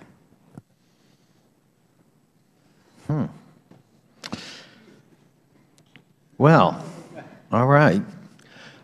You received an award in the Bush administration for excellence in public service, the highest award, I think, for anyone in the IRS. Is that correct? It's the highest award given to members of the senior executive service. Did the devil have anything to do with that award? I was not part of either the nomination process or the awarding. I can't say, sir. We now know that the Bush administration manufactured evidence about weapons of mass destruction to justify the invasion of Iraq. Were you involved in that? Because you received an award from President Bush, so there's a connection. No, sir. Really? All right. If that's your testimony, Ms. Ingram. In your testimony, you said that the IRS is permitted to disclose tax return information to other Federal agencies and State tax authorities to facilitate efficient tax administration, and you cited that the fact that the ACA provides a specific exception, and we're talking about 6103 here, for information sharing activities. Could you explain what that means? That sounds very ominous. It sounds like the devil's involved here. So from time to time, Congress puts exceptions in the 6103 rule to permit, or in some places require us, to share tax data in narrow circumstances to forward some policy that Congress has in mind. As part of the ACA, there was an amendment made to 6103 to require us to share data upon request. For what purpose? For the purpose of the recipients using it to determine eligibility for the benefits of the marketplaces and Medicaid. So the recipient would be who? The White House, political operatives, the devil? Who is it? It is the individual marketplaces and Medicaid offices who are using the data under the new part of 6103 to make income-based determinations on eligibility for their programs. So it's not political activity? No, sir. It's not partisan political activity? No, sir. We're required by statute. By statute? You mean we wrote it? Yes, sir. Oh. Ms. Ingram, I just want to say that at least on this side of the aisle, you are an esteemed public servant. We deeply appreciate the service you've provided to your country. We are glad that you've stepped up to try to make affordable care available to all Americans pursuant to the statute written by this Congress. And at least speaking for myself, I deeply regret the fact, going back to the crucible, that you're going to be pilloried here today. And I very much appreciate, as a fellow New Englander, your sang-froid and your willingness to put up with it. But don't for a minute think that the pillorying to which you're going to be subjected speaks for all of us. It does not. And frankly, if the American people are watching this hearing, they're going to be ashamed of the treatment to which you're subjected. Thank you for your service. I will yield. I just one question, Ms. Ingram. You've been asked several questions about your responsibility and under the IRS with regard to the Affordable Care Act. Are you where you were scheduled to be? In other words, with regard to the development of everything that you all were supposed to do under your section of IRS? Yes. Are you following my question? Yes, we're on, for the business operational parts that I'm responsible for contributing to the team, we're on schedule. Thank you very much. The gentleman from Tennessee is recognized. Thank you, thank you very much, Mr. Chairman. And I'll make it clear that I have no complaints about or criticisms of Ms. Ingram. But in Forbes magazine just this morning, it says a columnist named Avik Roy wrote this. He said, "1 week into the launch of Obamacare, however, it's not a joke. It's literally easier to blog from the Kenyan border than to sign up for insurance on Obamacare's federal exchange. Why is this happening? Politics. The Obama administration was more afraid of delaying the launch of Obamacare than they were of botching it. All you need to know about the rollout of Obamacare's subsidized insurance exchanges is that so far the toughest questions posed to the Obama administration have come from Comedy Central. We're going to do a challenge," Jon Stewart told Kathleen Sebelius on the Daily Show. "I'm going to try and download every movie ever made, and you're going to try and sign up for Obamacare, and we'll see which happens first," unquote. Some of the last questions made it seem that maybe were done sort of in a joking manner, but this really is nothing to joke about. It's really kind of sad that this law was signed into effect in March of 2010. 42 months the government employees have had to prepare for this, 3.5 years. Ms. Ingram's been working on this in December of 2010, and since December of 2010, and once again, I've got no complaints about Ms. Ingram. But I think it's kind of ridiculous or kind of sad that after all this time, things are in the shape that they're in. And also, I find out this morning that the taxpayers have paid over $400 million in sweetheart deals to government contractors to help all the government employees who've been working on this to try to get this in shape. I mean, this is the most messed up, convoluted, confusing law that I think has ever been passed. And even before this rollout, as bad as it's been, thousands and thousands of citizens across this country have written and emailed and called members of Congress. I've got I could bring so many examples, but I've got one that says, "I'm a retired TVA employee and received notice of a more than $500 increase in monthly health insurance Starting in 2014, monthly premiums will be $1,495 per month for me and my wife. Went into the Affordable Care site, and premiums are about the same except none of my doctors are on the list. I encourage you to keep voting to defund Obamacare, vote against increasing the debt ceiling, and vote to include everyone in Obamacare. No waivers and our credits. My slogan for President Obama is, be a man, sign up for your own plan. That was from Jack H. Weiss. Then another man, Joseph Schmidt, emailed me. I remember our President saying the new health care bill will reduce costs. I have my health care renewal forms, and the premium is increased about 15%. A $700 deductible is added, and my copayment is increased. Drug coverage is also increased. Maybe you can do nothing about this, and I understand. I just want you to know that I feel as if the truth was not told. And another example from Bruce Christopher, it says, my 2011 health insurance premium is going up 11% for less coverage. Copay and deductibles have doubled. Just thought you want to know. Now, you've got your responsibilities, and the IRS Commissioner, Mr. Schulman, was here earlier, and also he said he noted that the statute does not allow traditional enforcement methods. But he said that the IRS will, quote, communicate with the taxpayer in an attempt to resolve the outstanding liability. How, can you tell us, since you're in charge of this office, Ms. Ingram, how will the IRS communicate that information to taxpayers? I believe then Commissioner Schulman was referring to the individual payment provision. Is that right? Right. That's correct.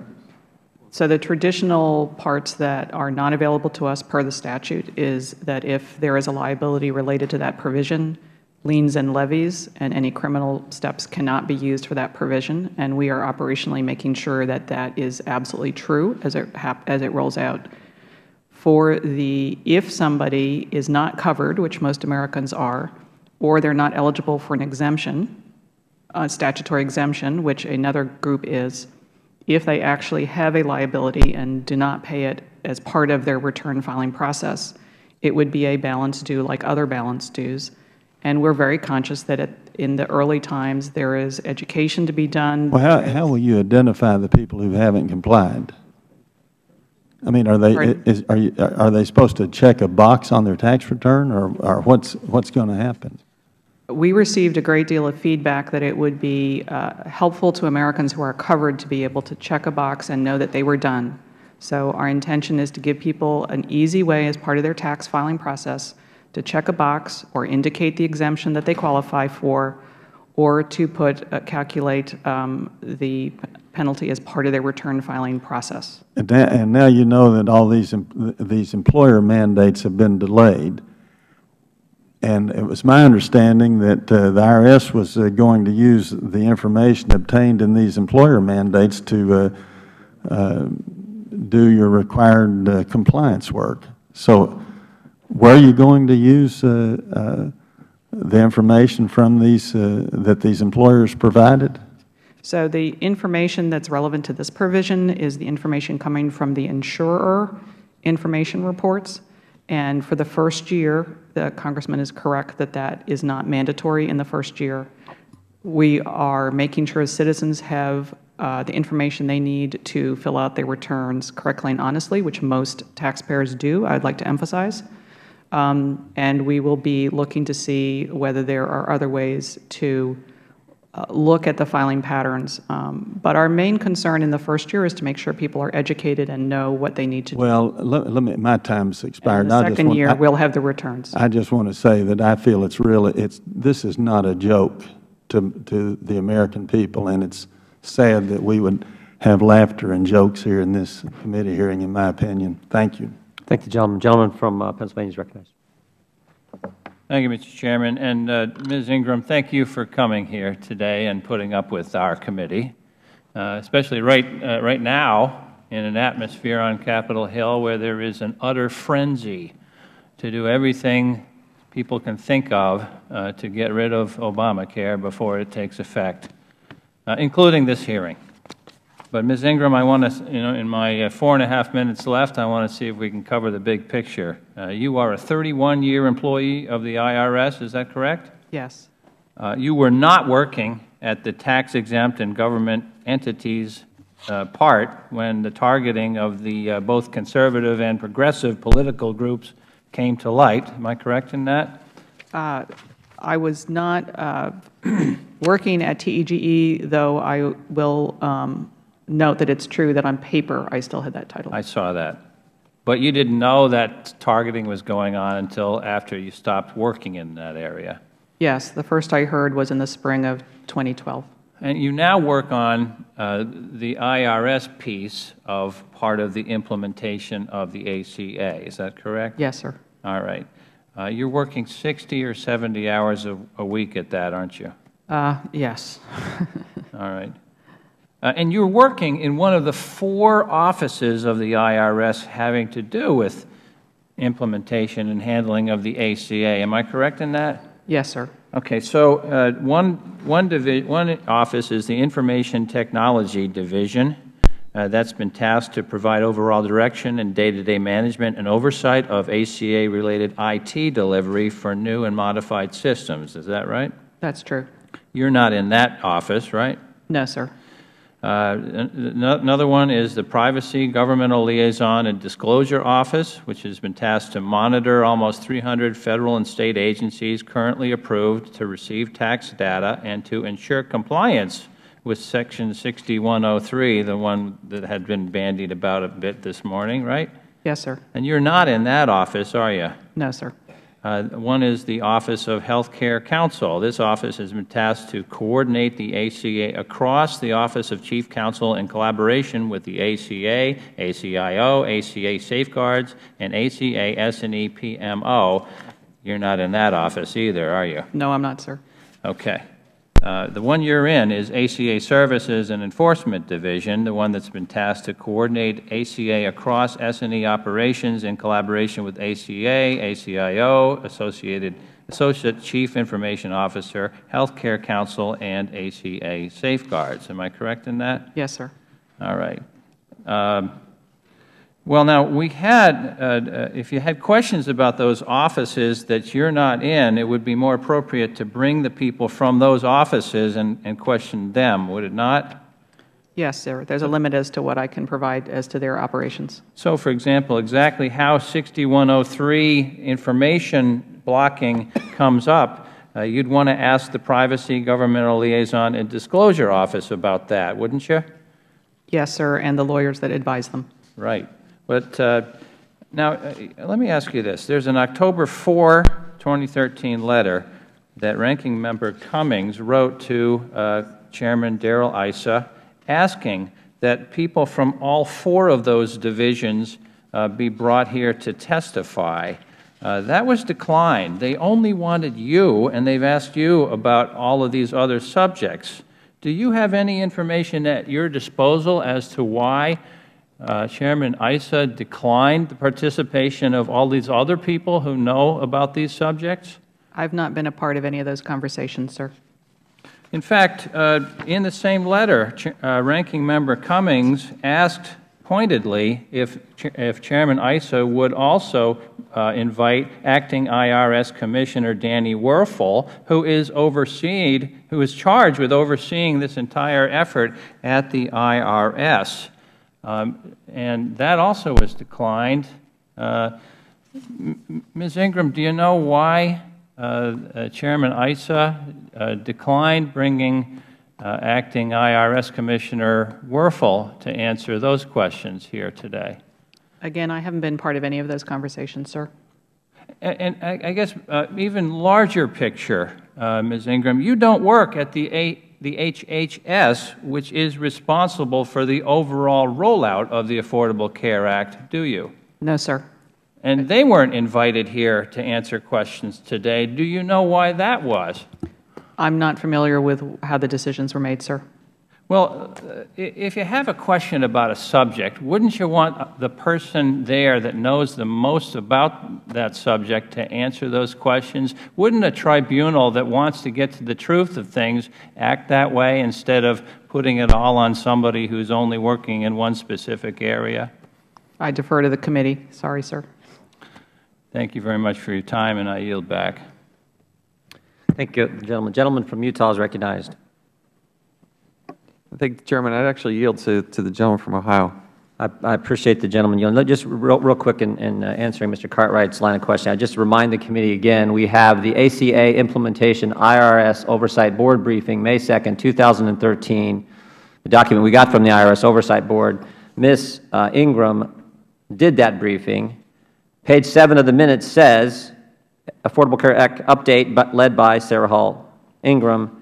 She discussed the security and safeguard programs the IRS has in place regarding the sharing of data among its partners. So it was, again, good enough for her to brief the IRS Oversight Board. It seemed like it would be appropriate for her to brief this committee and Congress. I want to go back to the email real quickly, if I could.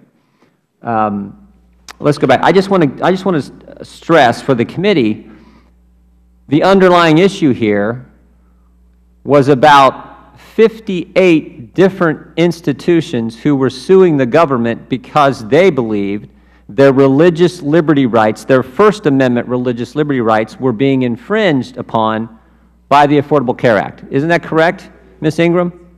This regarded the lawsuits that were in place, that were filed, regarding infringement of religious liberty. I'm sorry, Congressman, I don't see where the litigation is mentioned. It's not mentioned. That's what you're talking about. No, sir. I'm explaining how only schools below college works. level that are affiliated with the church or operated by a religious order. These schools, while exempt from filing, would not meet their religious employer unless they are a church. This is all about institutions. Because, again, remember what was going on at this time. The administration was concerned about all these entities suing the government. This is about 6033 rules in the Internal Revenue Code and how they work. Used to define who qualifies and who doesn't, who would be exempt and who wouldn't be. And the end result was, from your discussions and the way the ruling was changed, most of these lawsuits were dismissed. Lawsuits like Colorado Christian University versus Sebelius, Priests for Life versus Sebelius, Roman Catholic Archbishop of Washington versus Sebelius, Wheaton College versus Sebelius, Hobby Lobby. Some of these things, most of these cases have been dismissed because of the change in the definition that was being discussed in these emails, correct? All I know to respond to you, Mr. Congressman, is that I was answering questions about how current tax definitions worked under 6033. I was not involved in litigation or regulation decisions. You were answering, the White House wanted to know if they could change the definition. You were giving them information about the definition, and the end result was most of these suits were dismissed. That's what happened. I can't speak to that, sir. I can only explain that. You don't have to speak to it. It's the fact, and it was, part of that was determined by the back and forth between the White House and you. And our concern, of course, is in that correspondence that resulted in most of these cases being dismissed, you shared, at least by someone's definition at the IRS, you shared personal taxpayer information with the White House. And now under the Affordable Care Act, Americans have to give personal information to the IRS, to the same lady, to the same organization that potentially, at least by someone's definition, shared all kinds of personal information with the White House political people. At a time, this took place again at a time when religious institutions were suing the government because the Affordable Care Act infringed on their religious liberty rights. That's what people are nervous about. That scares a lot of people. You guys working back and forth, personal information going in emails, the end result is lawsuits get dismissed, religious institutions don't get their day in court, and now all of America has to send the same kind of personal information to you and the IRS in order to get health care. May I have a minute to respond, sir? Sir? First, I will let the committee and the specialists in 6103 law provide the explanation as to why it would not have been 6103 problem for me to have this email, but a 6103 issue vis-a-vis the committee, and I will let you and they work that out. Oh, wait, just stop right there a second. So it was okay. That's amazing. That is true. It's okay for the White House to get the unredacted version, political people at the White House, from the same entity that targeted groups who came into existence because they opposed the Affordable Care Act, but Congress can't get it. That's just what, that is unbelievable. You just told us it's okay, you said you didn't do anything wrong, it's okay for the White House to get this information, but we, on the Oversight, Government Oversight Committee, can't get the same information. I cannot answer what is under those blocks, so I cannot answer whether the information originated with the White House or not, and This I is refer phenomenal. you wrote it, you don't know what's underneath those blocks, but it was okay for the White House to get it, but it's not okay for us to get it. And Americans are supposed to rest assured the IRS will treat their personal information when they are forced by the law to sign up for the Affordable Care Act. Americans are supposed to rest assured you guys will treat that in a confidential fashion. Unbelievable. Time is up. My time has expired. I'll go ahead and yield back. Thank the gentleman for yielding. Mr. Tierney is recognized. Thank you. Thank you, Ms. Ingram, for subjecting yourself to this today. I appreciate you being here. So, look, I mean, a lot of the members in this Congress, Republican members, including some of the ones on this committee, have sort of been alleging that the White House orchestrated the so-called targeting of Tea Party groups. For example, on May 14, 2013, Chairman Issa stated on national television, and I quote, "This was the targeting of the President's political enemies effectively, and lies about it during the election year so that it wasn't discovered until afterwards," close quote. So our committee has now heard from over 30 witnesses in interviews or in hearings, and none of them have indicated that the White House was involved in the treatment of applications for tax-exempt status. Ms. Ingram, do you have any reason personally to believe that the White House directed the targeting of Tea Party organizations? I have never heard anything that would indicate that. Did anyone in the White House, directly or indirectly, ever instruct you to treat the Tea Party organizations differently from any others? I've never had any such conversation with the White House. So to be clear, you have no knowledge of any White House role in these cases whatsoever. Is that correct? None whatsoever, sir. Okay. Now, there have been press accounts claiming that since 2009, you visited the White House 165 times. Is that correct? I have been told of the press accounts. Okay. Those have to do with clearances, not attendance. Right. So most of us realize that those logs can often include scheduled visits that didn't actually take place. So how many times did you actually visit the White House complex during the time frame, in 2009 area? I'm sorry, sir, from when to when? From 2009 on. Well, I don't have a number, sir, but once I started the ACA work, from time to time, I would accompany Treasury to the old Executive Office building to provide administrability analysis for an issue that's being discussed amongst the multiple agencies. And that put me on a list for building clearances that was a repeating invitation, but I only went when I could add value from an administrability point of view. On any of those visits that you made, were they about the applications for tax-exempt status that are under investigation by this committee? Never, sir. Okay. In fact, these regularly scheduled interagency meetings on the Affordable Care Act is primarily what you were invited to participate in. Is that correct? As far as I know, always Affordable Care Act. And they took place in the old Executive Office building, not in the actual residential White House or the office White House itself? I would say yes, except that I have a vague memory that for one meeting I went through somewhere in the sub-basement, I went through a second checkpoint. So I don't really know where I was at that point, but I just want to be open and complete about that. Well, look, you know, some people have attempted to paint these meetings as evidence of a political bias on your part. So I want to give you an opportunity to respond to that. Have any of your actions at the IRS implementing the Affordable Care Act been motivated by any of your personal political views? Absolutely not. There is no place for personal political views in my work at the IRS. In your tenure at the IRS, have you ever treated organizations differently based on their political views? Absolutely not. Have you seen any evidence that political bias has motivated the actions of any other IRS employee? I've not seen bias in the work of the IRS. Okay. I mean, we should be troubled by the baseless and partisan attacks that have been lobbed, not just against you, but others during the course of this investigation. So hopefully the record will be clear now and that it has been recognized that your duties have been exemplary conducted on that. And I thank you for your service. I yield to Mr. Cummings. Ms. Ingram, I'm just sitting here listening to all of this. And, you know, I was listening to what Mr. Jordan just asked you. It is troubling. You have a family?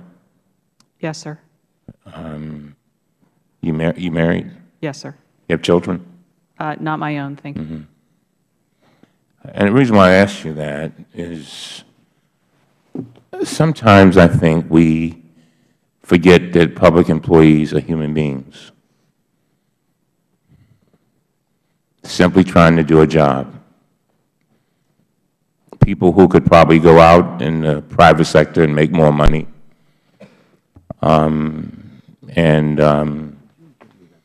The idea that you gave 31 years, that 31 is just ringing in my head. That's a lot of time.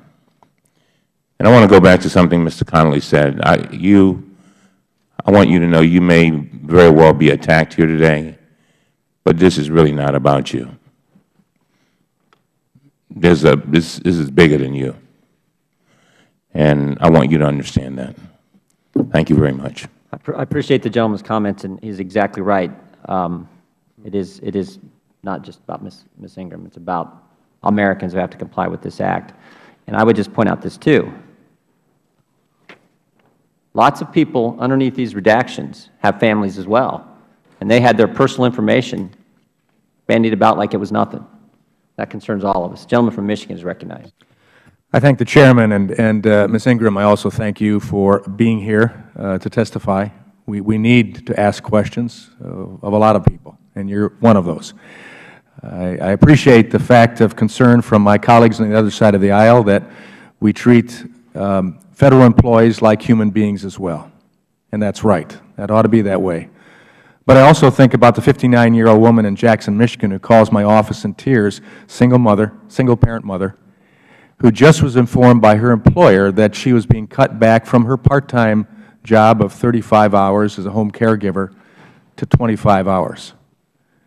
And the additional revenue she made as a waitress on the weekends now would not come anywhere near covering her mortgage. That's a human being as well, and that's why we're trying to get answers in hearings like this, and that's why we appreciate you being here.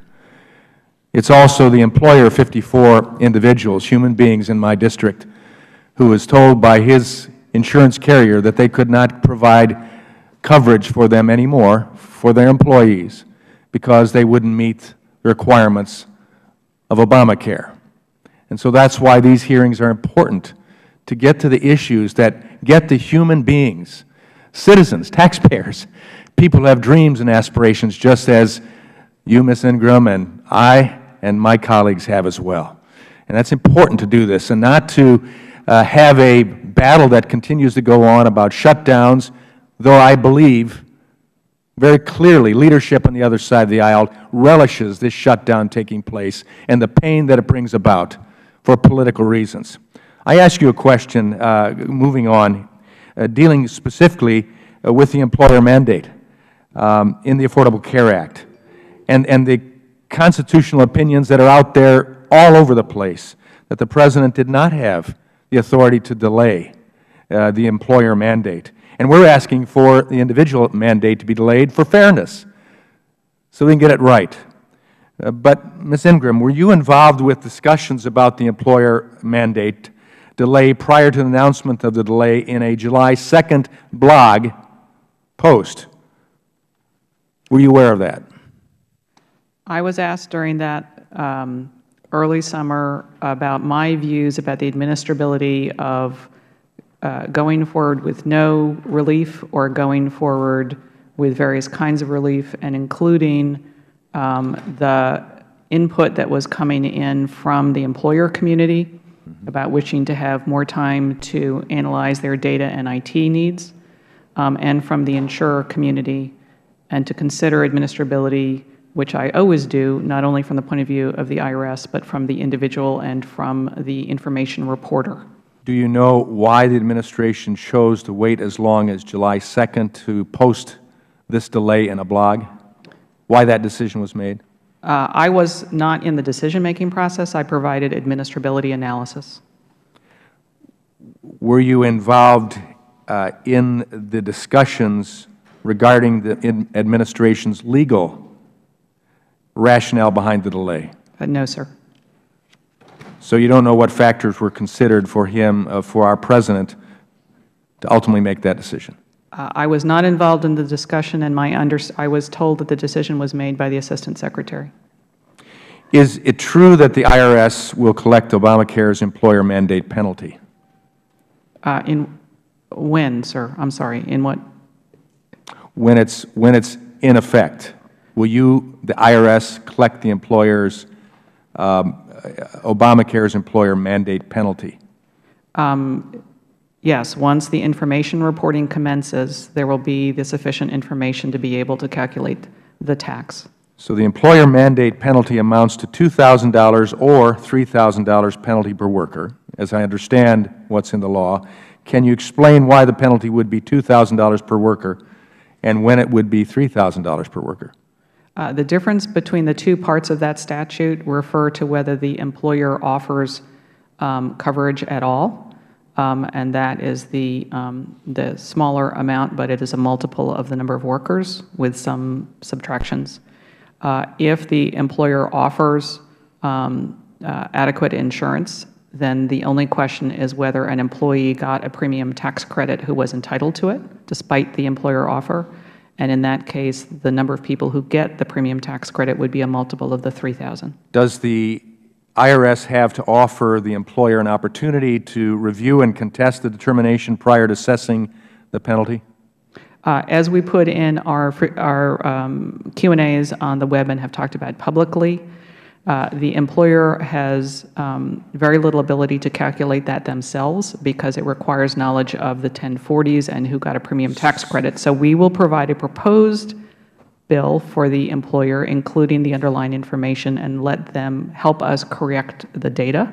When does the correction take place? After the payment of the penalty? No, sir. After we propose an amount, and they can work with us on correcting any errors in that calculation, and then there would be a bill. Okay. I thank the Chairman. I yield back. I thank the gentleman. Now recognize the gentleman from Wisconsin. Great. Thank you, Mr. Chairman. And Ms. Ingram, thank you very much for being here. I want to echo the comments about people, and your patience has been tremendous.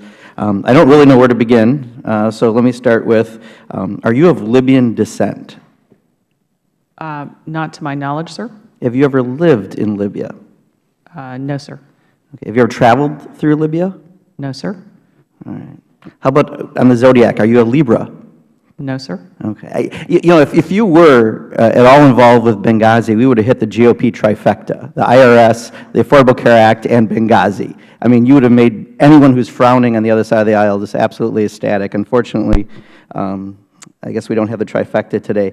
I guess what we do have is a whack-a-mole hearing. We're just going to keep pounding at different things, hoping we hit something.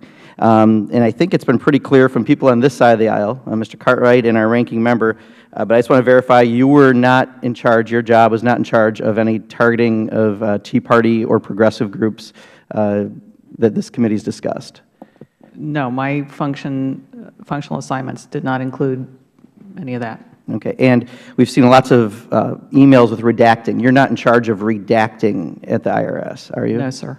Okay. They brought up some financial donations to presidential campaigns. Is your job at the IRS to oversee somehow financial donations? No, sir. Okay. They brought up your travel schedule a number of times, how many times you're at the White House. I assume we're going to have some of the janitorial staff at the White House coming in pretty soon, too, because they've been there an awful lot. How about a number of areas we brought up in the ACA you're not responsible for? Let's go to what specifically, I mean, you are here for, which is your supervision within the IRS of the Affordable Care Act. Specifically, it's been 9 days into implementation. Have there been any problems specifically in your area with the IRS portion of the implementation of the Affordable Care Act? We have successfully taken in and turned around all the requests that we've received from the hub. And as far as we can tell, and we are looking on a daily basis, it's operating well. Are there any areas based on, again, the oversight from your department that you see as potential areas that you're watching very closely that could have some issues? Having to do with the supporting services that we're doing right now?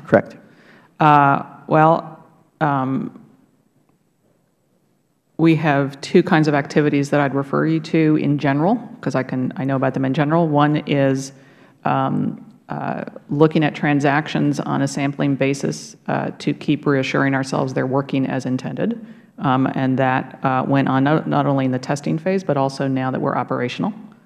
The other thing we're doing is that there are two parts of safeguard work. One is before data is agreements are approved, and the other is once data flows are operational, we go back out and do operational reviews of practices, and that operational review cycle has started this week.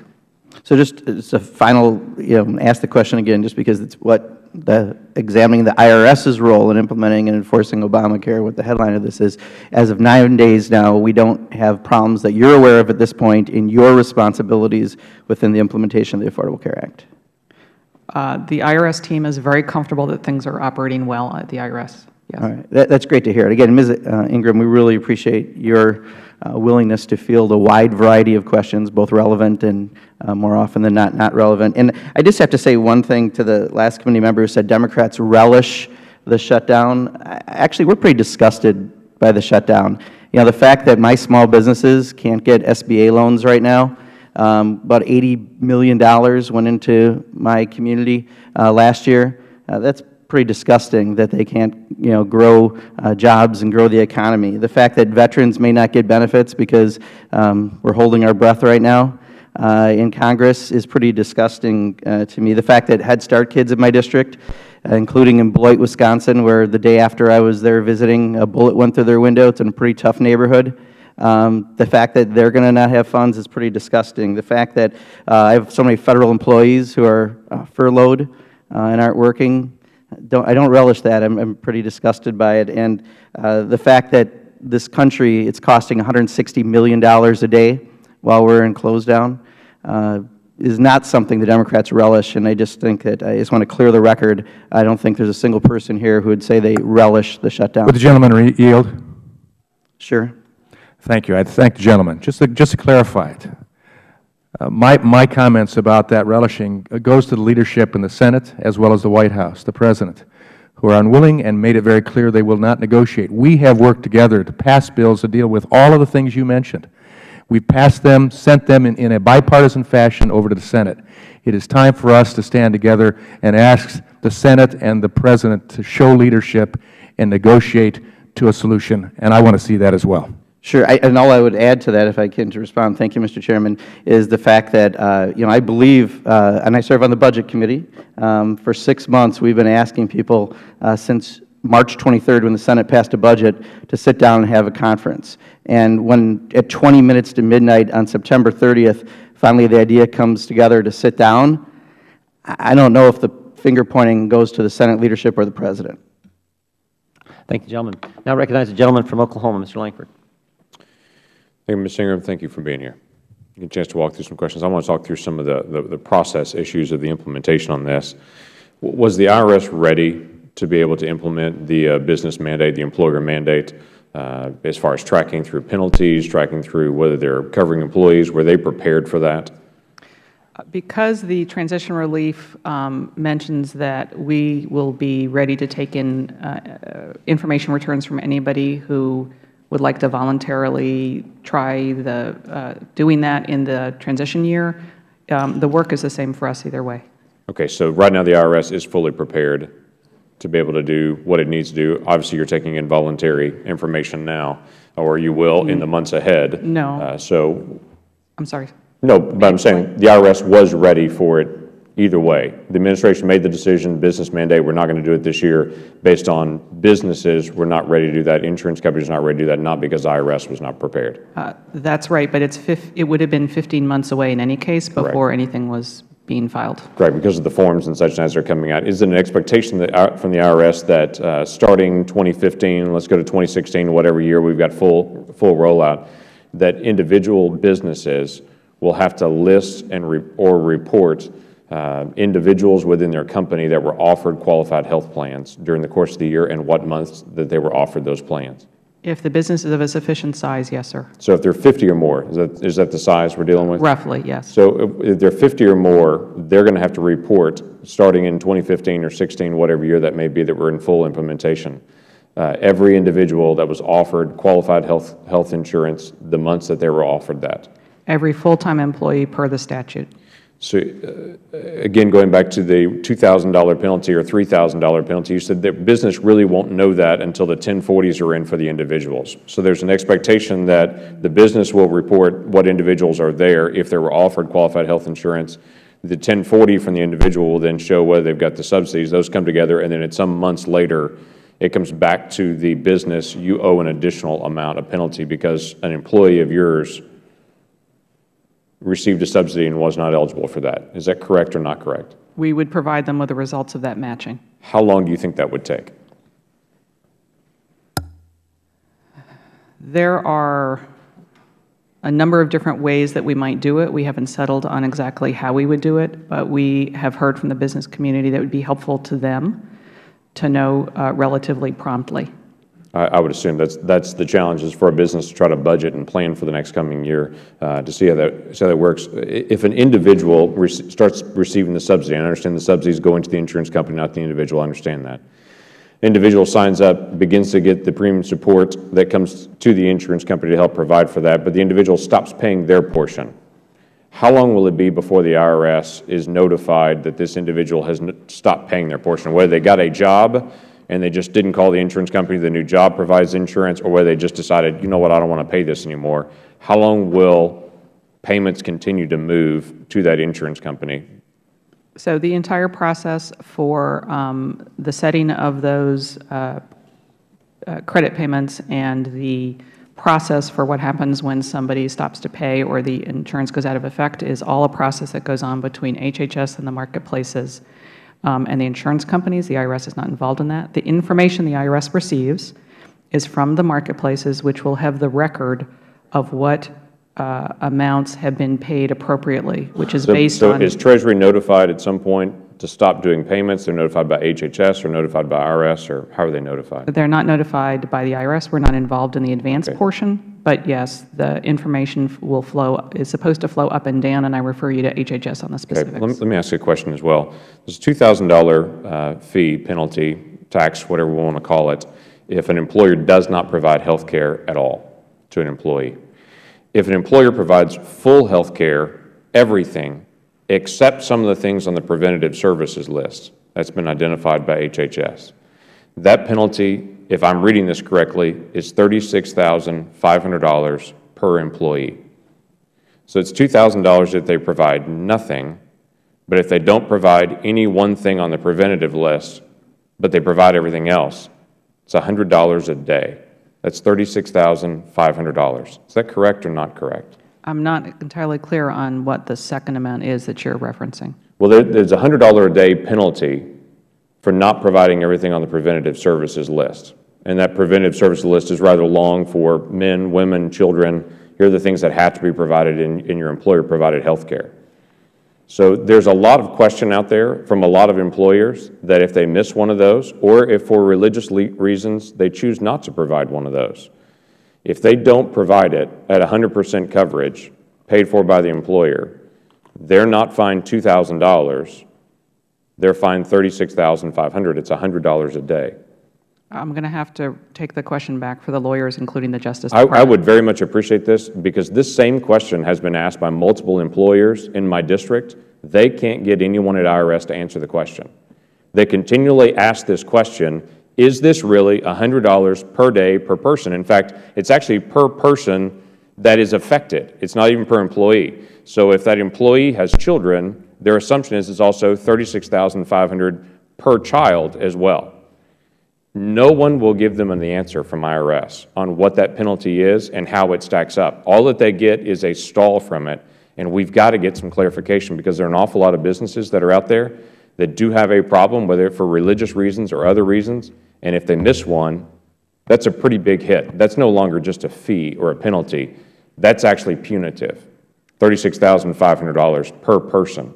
What I can say, sir, from the perspective of my planning, That's not in my current work plan to address that issue. So that doesn't necessarily answer your question, and I will take it back. We would, if we can get any guess on a timing when we get that, because they've asked for months for clarification on that. So can we get a time period when we might get an answer to that? If it relates to matters that are in litigation, there are a number of places I have to stop to get the answer. I'm sorry. So do they. Thank you. I yield back. Gentlelady from California is recognized. Thank you, Mr. Chairman. Ms. Ingram, thank you for your incredible service to our country for 31 years. I'm pretty disappointed in this hearing today, Mr. Chairman. We have a shutdown. We have 800,000 furloughed Federal employees. At the IRS, 90% of the staff have been furloughed. October 15th is the deadline for all tax returns to finally be submitted, and we're talking about Ms. Ingram, not how the IRS is going to process all the paper that's going to be coming in the next week. Instead of having a hearing on the impact of the shutdown on Federal employees and the public, the committee majority has decided to reenact the movie Groundhog Day, holding yet another hearing to try and find political bias or wrongdoing by the administration. Only this version of Groundhog Day isn't funny at all. The committee has decided to bully a civil servant with a long and distinguished career with the IRS. In fact, members of this committee on the other side have made their intentions clear, accusing Ms. Ingram of responsibility for a scandal and political bias they have not been able to prove. Let's be clear, Ms. Ingram is not a political appointee. She received a Distinguished Service Award from President George Bush in 2004. She was given the job of implementing the ACA precisely because she is competent and able to get the job done. A thankless task for sure. So, Ms. Ingram, let's go to your credentials.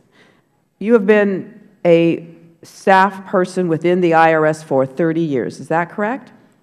Since late 1982. And in 1982, you graduated from the Distinguished Law School at Georgetown, correct? Yes, ma'am. And you probably had the opportunity of going to K Street for the big bucks, but chose rather to support your country by joining the IRS. Is that correct? Yes, ma'am.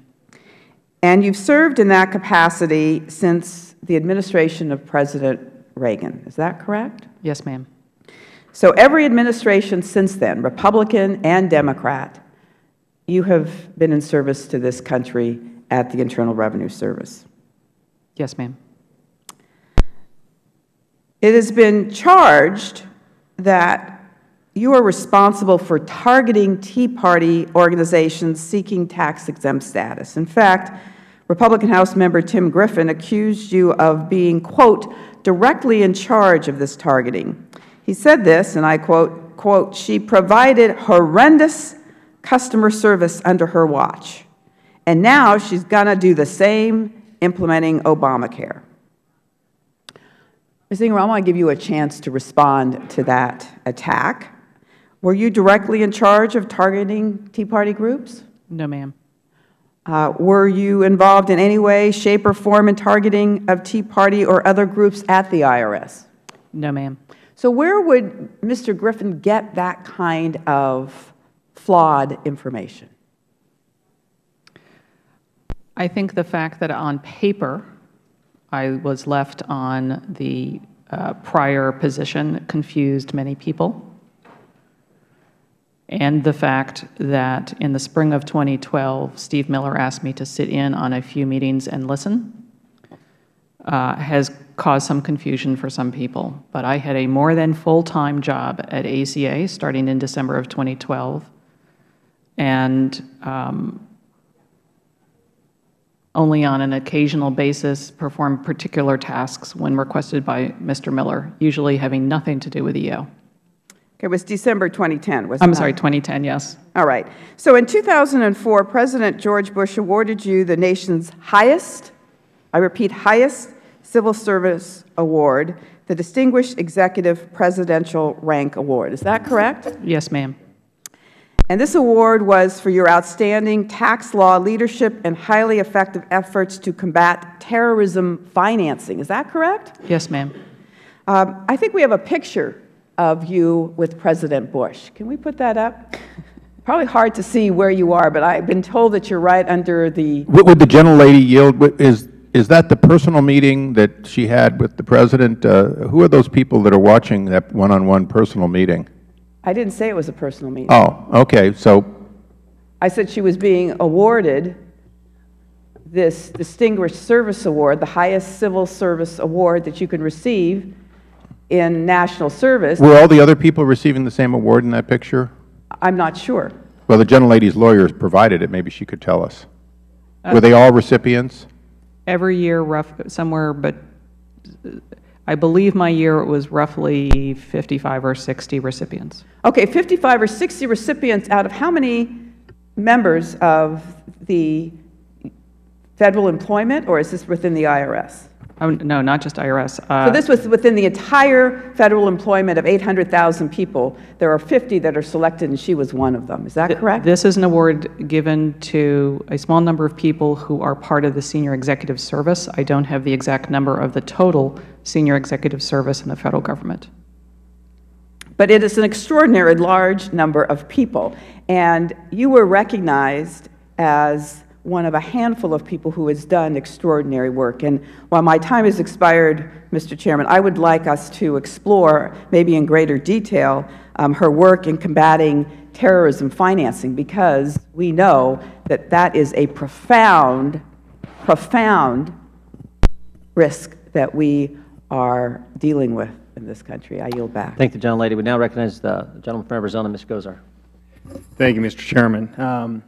Ms. Ingram, you know, in my district in Arizona, my constituents are becoming increasingly concerned with the federal government's overreach and their ability to keep their personal information secure. In fact, earlier this year, the Environmental Protection Agency leaked personal information of hundreds of cattlemen and farmers in rural Arizona to special interest groups, which put their financial security at risk. Additionally, the IRS's political targeting of individuals earlier this year just underscores our constituents' skepticism. Now, my question to you is, to implement the insurance exchanges, the IRS will have to share taxpayer information much more broadly than it ever has before. How do you plan to make this information fully protected and not misused? Thank you, sir, for letting me clarify something that was said earlier this morning, and that is when our information flows upon request of the applicant that it be provided, flows to the exchange or the Medicaid office, it is secured behind the scenes. It is not shown to anybody who is applying or who is assisting them, or to the general employees in those two offices. It's a backroom data feed that is then mixed with other data available to the entity to come up with determinations that are then shared. And that is an arrangement that we worked out quite specifically to reduce the risk that unauthorized people might see the data. Now, the administration has recently stated that the data hub is ready and finished in its security testing, yet there are all kinds of technical problems when the exchanges occurred last week. In fact, the Arizona Republic, the largest paper in my state, actually wrote, but despite years of planning, healthcare experts predicted some consumers may experience temporary setbacks when applying for coverage today through the new government-run website, healthcare.gov. And they were right. Some Arizona's residents discovered delays Tuesday when attempting to log on to healthcare.gov. The website made users wait to access the login page, citing a high volume of users on the nationwide exchange. Users in other states reported the similar problem. Given these technical struggles, why should we have confidence in the IRS testing? I'm sorry, if I could get clarification on the IRS's testing of its own system or Yes. on the security data that's Yep. going out? Why would we trust the IRS's testing on their security mechanisms? Well, the IRS historically has a very good track record about our own systems. Again, I would emphasize that when our data goes to the marketplaces and the Medicaid offices, it does not interface with the website, which I believe is what you were discussing, if I was listening correctly. Yeah, so when, to give me a follow-up, when did the IRS finish its testings with the ObamaCare Data Hub prior to October 1st? When did it? I'd have to take back the question of exactly when, but testing various types of testing went on all year. Along those lines, I mean, you made comments that IRS has functioned very, very well in what they've been asked to do. Can you tell me how many inquiries you actually processed from the IRS's aspect to date? So remember, these are inquiries for data, not enrollments. So I would want to be very clear that those are two different things. But we have. But they're tied to enrollment. Well, they're a. In order to fully enroll, you have to go. If you want financial assistance. Yes. Then they have to ask us, if it's a marketplace, they must by statute ask us for the data. If it's a Medicaid office, it's optional under the statute. So however, how many? in total to date, we've processed several 100,000 requests. Okay. From all over the country. From all over the country. Okay. Now, at a hearing before this committee in July, Alan Duncan, the Assistant Inspector General for the audit at the Treasury Inspector for the Tax Administration, said that the TIGTA was concerned that the lack of adequate testing could result in significant delays, errors in accepting and processing ACA applications for health care insurance. Despite having 3.5 years to prepare for these exchanges and for the website launch, was there adequate time to test the system, to your knowledge? We're very comfortable that any of the testing that was about our systems or our interface with the data hub, we would not have turned on if we were not comfortable. I'm going to end with one real quick question. I'm amazed at your detail. You're a very detail-oriented person, are you not? It depends on the topic, sir. Well, I'm a dentist, so I'm very detail-oriented. I'm amazed at your detail and your familiarity with what I saw on these email tracks. I suspect with your dialogue back and forth, you do know what's below 6103, do you not? I see hundreds of emails a day for most of my career. I cannot remember what is in a particular one. But your recollection in regards to the discussion back into this committee was very astute to specifics within that documentation of email. You know who's below 6103, do you not? I do not know who's below those blocks. Okay. Thank you very much, Mr. Chairman. Gentleman from Nevada is recognized. Thank you, Ms. Ingram, for appearing before our committee today. I understand that the IRS had a number of important steps that it needed to take in preparation for the October 1st deadline that made the healthcare.gov website operational.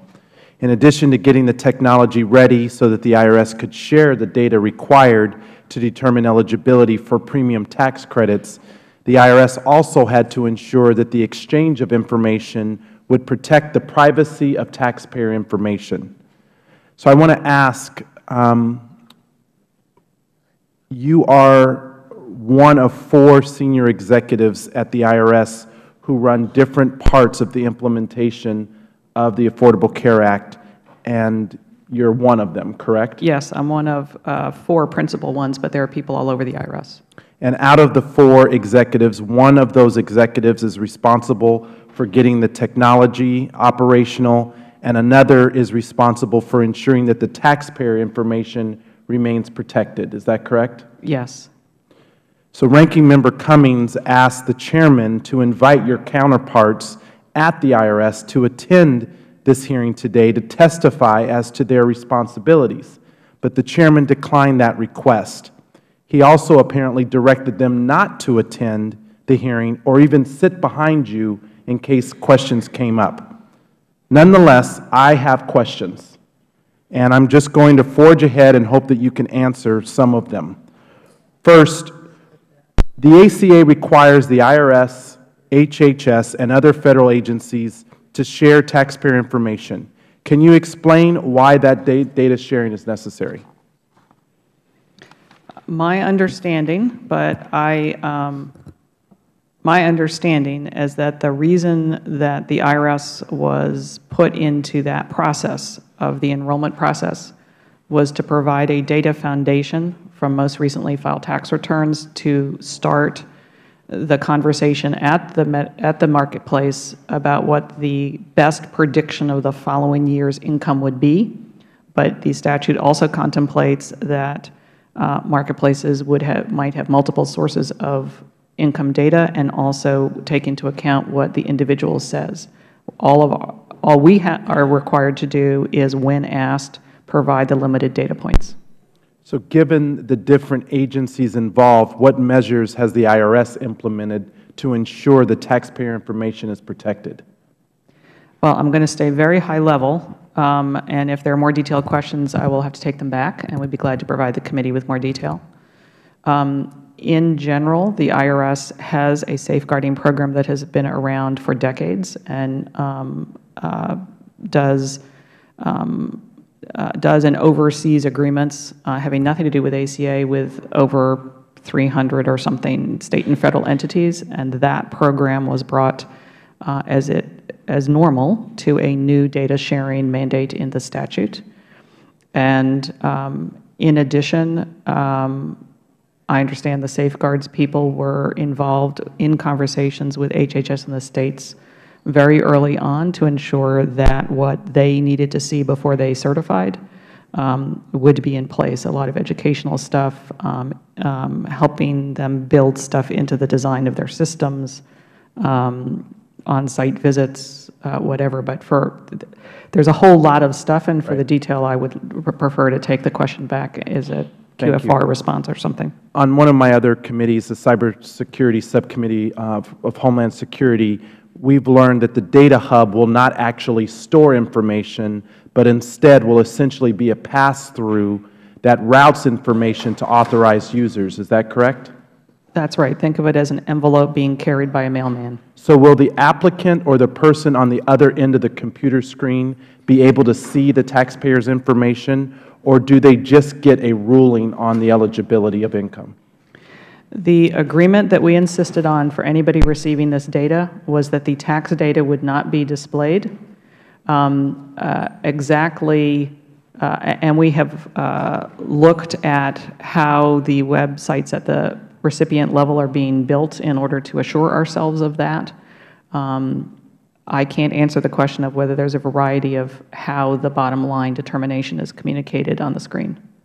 Are there civil and criminal penalties for the misuse or wrongful disclosure of personal tax information in regards to the ACA? My understanding is that the tax safeguards, including sanctions, travel with the data. So whoever receives that data is subject to the same provisions. So there are civil and criminal penalties for misusing. So, Mr. Chairman, I'll conclude by just saying that I hope that members on the other side will avoid reckless and, in my opinion, irresponsible assertions that personal information will be compromised under the Affordable Care Act.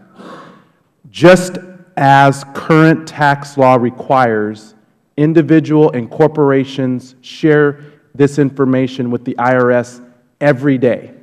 And there are professionals at the IRS who handle this information with the care and caution that they should each and every day.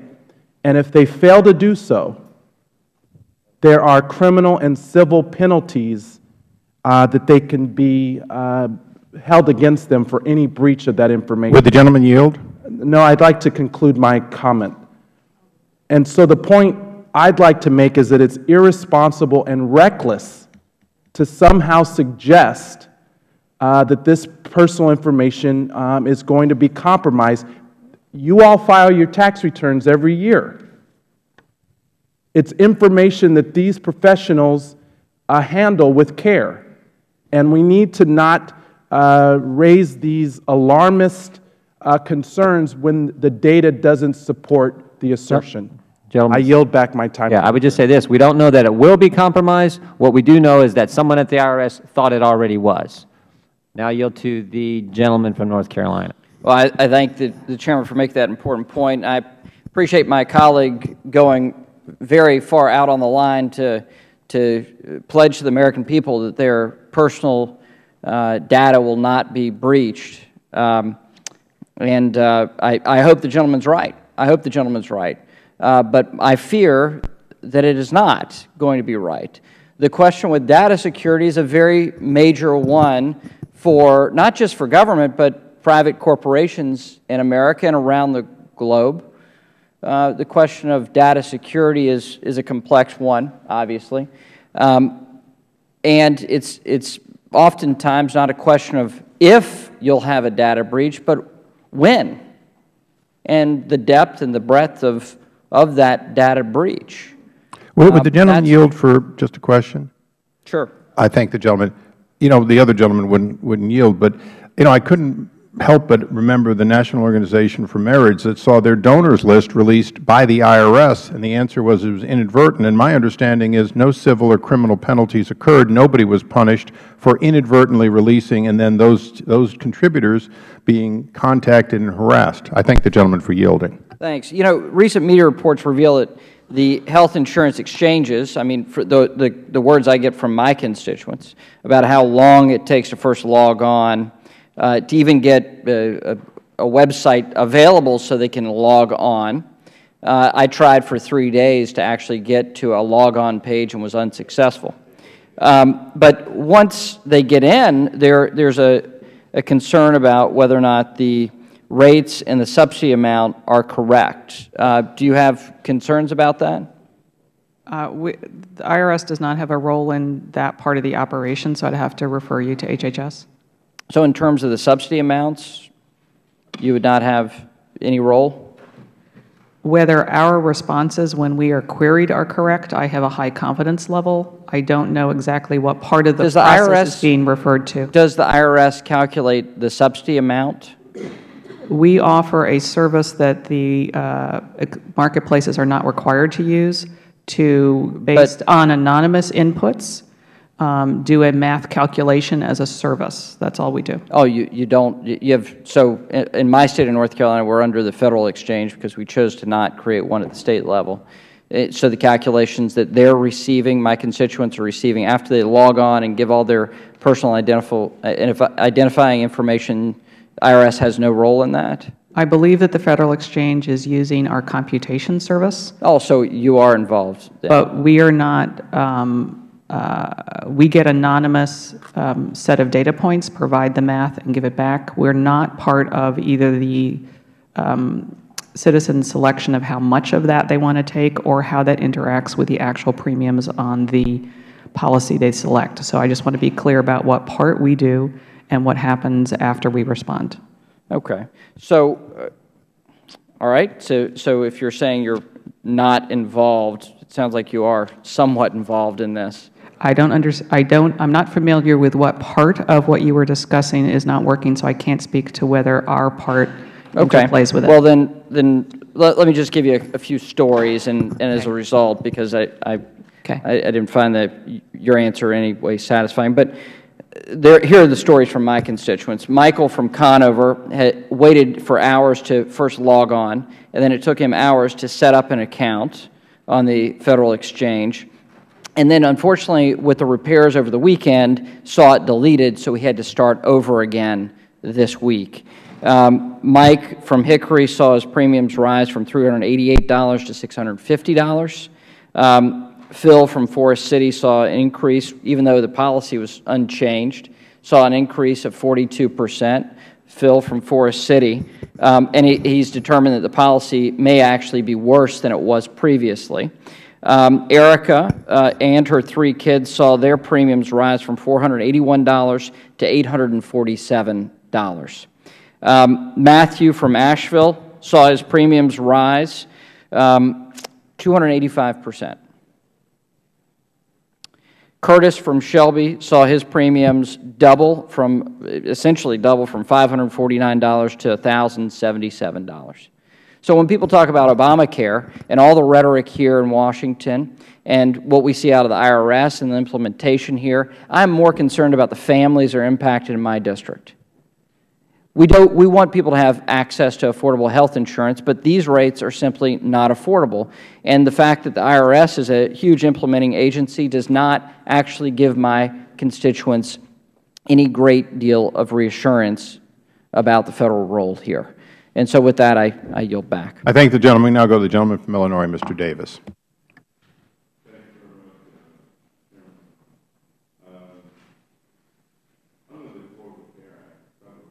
Would the gentleman turn his mic on, perhaps? Off rather than on. Thank you very much, and let me thank our witness for being here. Ms. Ingram, under the Affordable Care Act, the Federal Government, State governments, insurers, employers, and individuals are given shared responsibility to improve the availability, quality, and affordability of health insurance coverage in the United States. Starting in 2015, the individual shared responsibility provision calls for each individual to have minimum essential health coverage. Individuals will report on their tax returns whether or not they had health insurance in 2014. Let me ask you this. Suppose I have employer-provided insurance that I have enjoyed for over 5 years.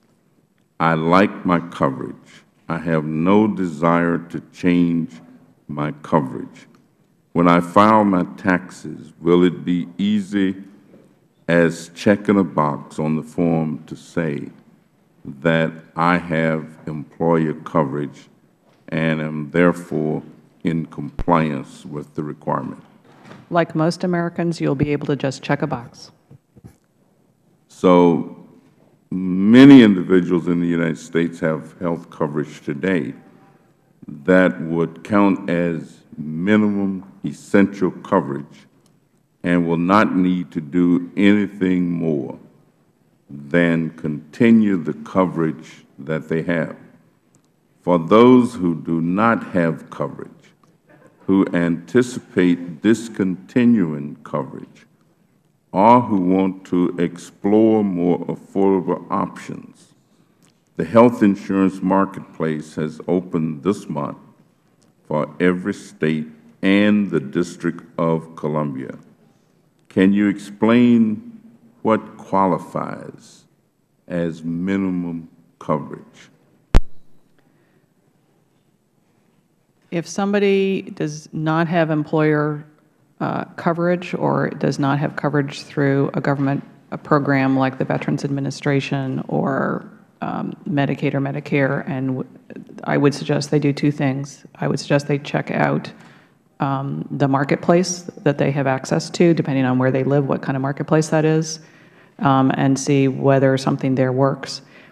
I think the other thing that is worth noting is that there are a series of exemptions from the individual shared responsibility requirement, and before somebody worries about paying a penalty, they ought to, I would recommend they try to have insurance to hedge their personal economic liabilities, and also to check out, if they cannot do that, make sure they understand the exemptions and the information that's on our web, and as part of our continuing education process, reaching out to people through lots of channels, and in our work with HHS in their operations and materials. We want to make sure people understand those three pieces. If they have something now, they're fine. If they want to access something, here are some opportunities. If they meet one of the exemptions, then they should still consider having insurance, but they should understand that. And only the very small number of people, according to the CBO, who need to worry about the penalty, they'll have what they need to meet their obligations on their return. And let me ask you, if an individual receives their insurance through their spouse's employer, are they considered to have minimum coverage? Insurance is insurance no matter where you get it. Thank you very much. And yes. Let me ask you, when you talk a lot about education and how important it is in this first stage to do that, can you just tell us what role you all play with regard to educating? Certainly. We've approached the education path in a number of time periods, and certainly for 2013, A great deal of the cross-federal agency education has had to do with the opening of the marketplaces, but we have worked closely with our colleagues to make sure that any discussions about tax provisions and tax rules were correctly and accurately portrayed in their materials or their websites or their public presentations. And we have partnered with the Small Business Administration and HHS on a number of outreach events, including tax practitioner forums, local Chamber of Commerce events, and webinars, since we've been leveraging the webinar format.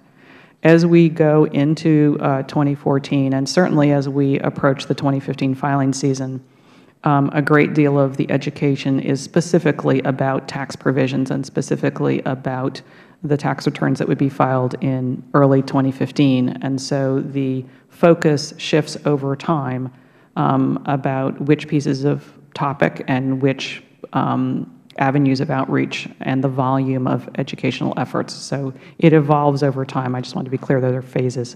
Good. The gentleman's time has expired. We now go to the gentleman from Tennessee, Mr. Desjardins. Thank you, Mr. Chairman. Thank you, Ms. Ingram, for being here today. I want to ask you some questions about the health care exchanges, but first, if you would indulge me for a second. We've had a lot of our colleagues on the other side of the aisle praising your service and defending your integrity at the IRS, and I'm not sure I have any reason to doubt that. I don't know you very well. Do you believe, just as an American, I know you worked for the IRS for 31 years, you're probably proud of the organization that you worked for and served. Do you believe that Tea Party groups were indeed targeted? From what I understand at this point, and I have not followed all of the discussions or certainly not the press and so forth, I do not ever think it is okay to use people's political viewpoints in the managing of inventory in the tax agency. I am not familiar enough with exactly what had happened, but when I sat in on a meeting in the spring of 2012 and when I skimmed the TIGTA report this past spring, I was upset at the way activities were described. So you think it's appropriate then that this committee continue to pursue investigation and find out who is responsible if this indeed happened? I would never voice an opinion about the prerogatives of this committee, sir. Okay. Well, that's probably fair. But nonetheless, it seems like we're under fire today for wanting to get answers for people for just what you said. It's never right for the IRS to target anyone for political reasons. The President spoke out against it. Now it's being called a phony scandal. Do you think it's a phony scandal, or do you think that it warrants further investigation as an American?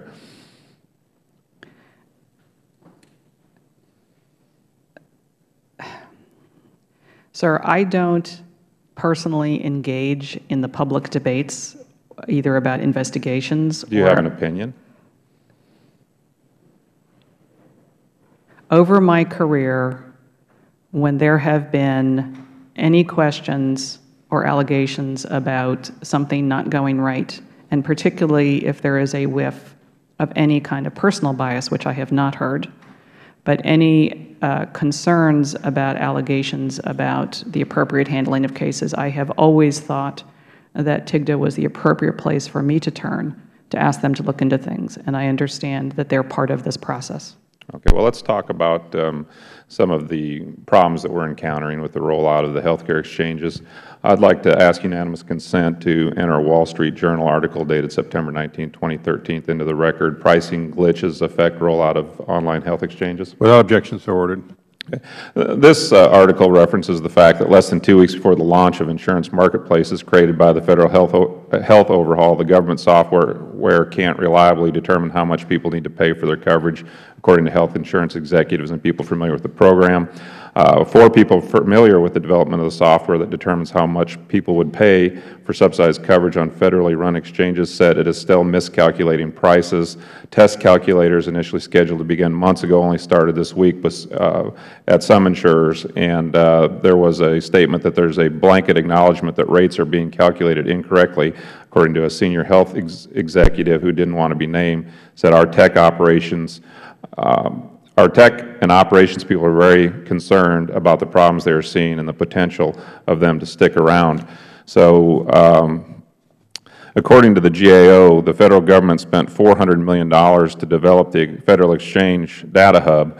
After 3.5 years and $400 million, why did the website fail so dramatically last week?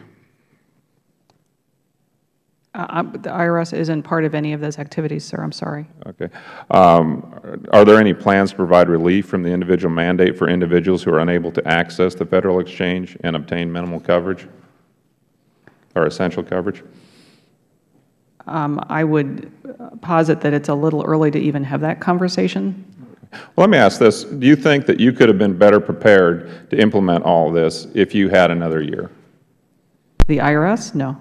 Do you think everything's as good as it's going to get right now? I think the responsibilities that were assigned to the IRS, we planned, we built, we turned it on, and it's working. What will you do to people who can't pay their portion if you subsidize a family, say an average family of 4 that gets $5,000 and they have to pay, let's say, $5,000? What if they can't pay that? What are you going to do to them punitively?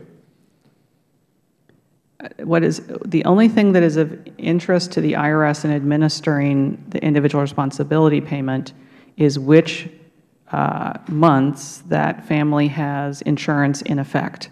We're not directly involved in whether the individual is behind on their payments to the insurance company. What we get told is which months is their insurance in effect, and that's the only question that's relevant for us. Does that determine the penalty that they pay or the extra taxes that they pay? That's the underlying piece of data that goes into that calculation. Okay. I thank the gentleman. We now go to the gentlelady from New Mexico for 5 minutes. Thank you, Mr. Chairman, and thank you very much, Ms. Ingram. I'm going to focus on the Affordable Care Act components and some of the statements about implementation made by my colleagues.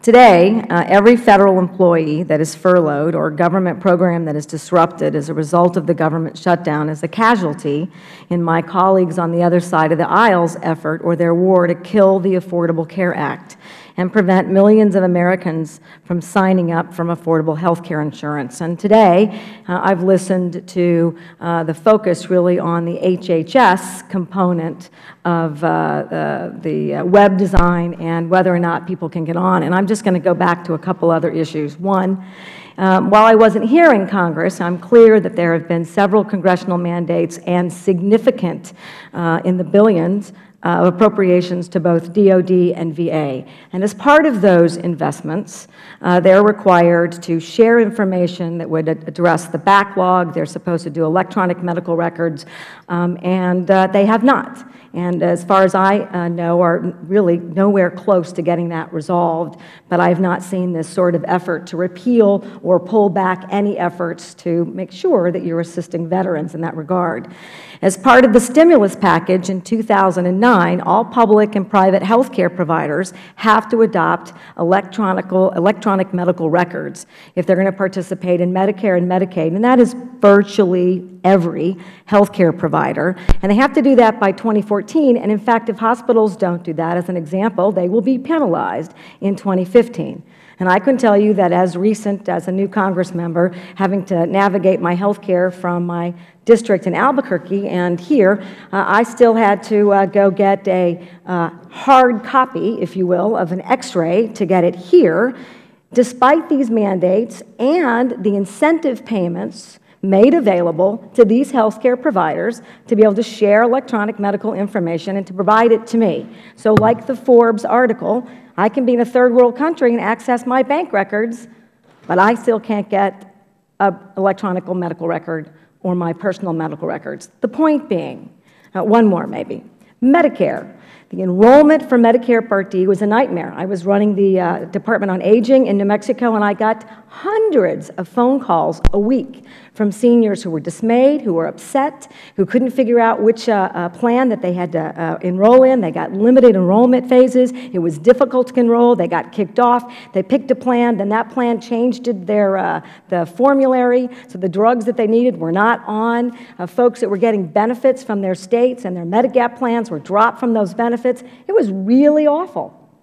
And the big complaint still is the donut hole, which is now being addressed over time in the Affordable Care Act. Point being, we didn't repeal Medicare Part D. Enrollment's tough, and I expect that this committee and others will make sure that the IRS and HHS get their jobs done, do it well, and that we ask you what we can do to assist in the best possible implementation and to deal with all of the glitches that have been identified to date and make sure that the millions of people who have attempted to enroll can enroll.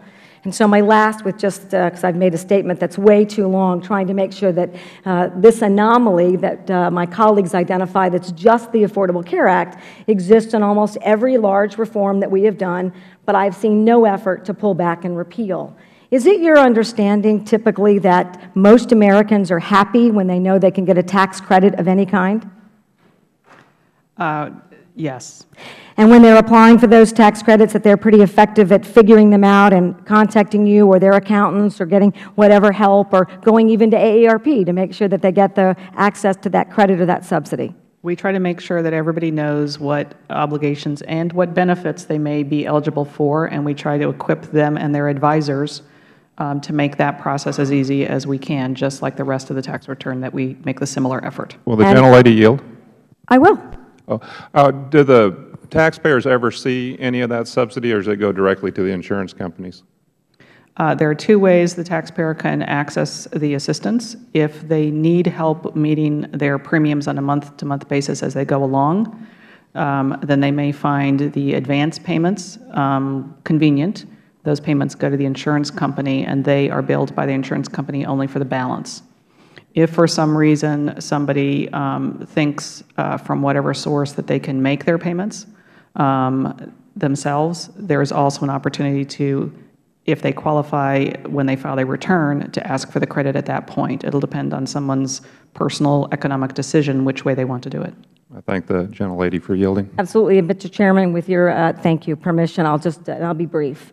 But so given that and recognizing that the benefit will go towards a premium, but now my premium's reduced, and I ran the high-risk pools, so when the state, we're one of the only states, maybe the only state, that provides a low-income tax premium benefit to individuals with pre-existing conditions today who couldn't otherwise afford insurance. My experience was they were generally happy about paying less for their premium, regardless of the effort to make that happen. Is that what you expect to occur by those Americans and thousands of New Mexicans who will have access to that benefit under the Affordable Care Act? We understand that the principal purpose of the credit is to make it possible for people to get insurance who couldn't otherwise afford it. Thank you. I yield back. I thank the gentlelady. We now go to the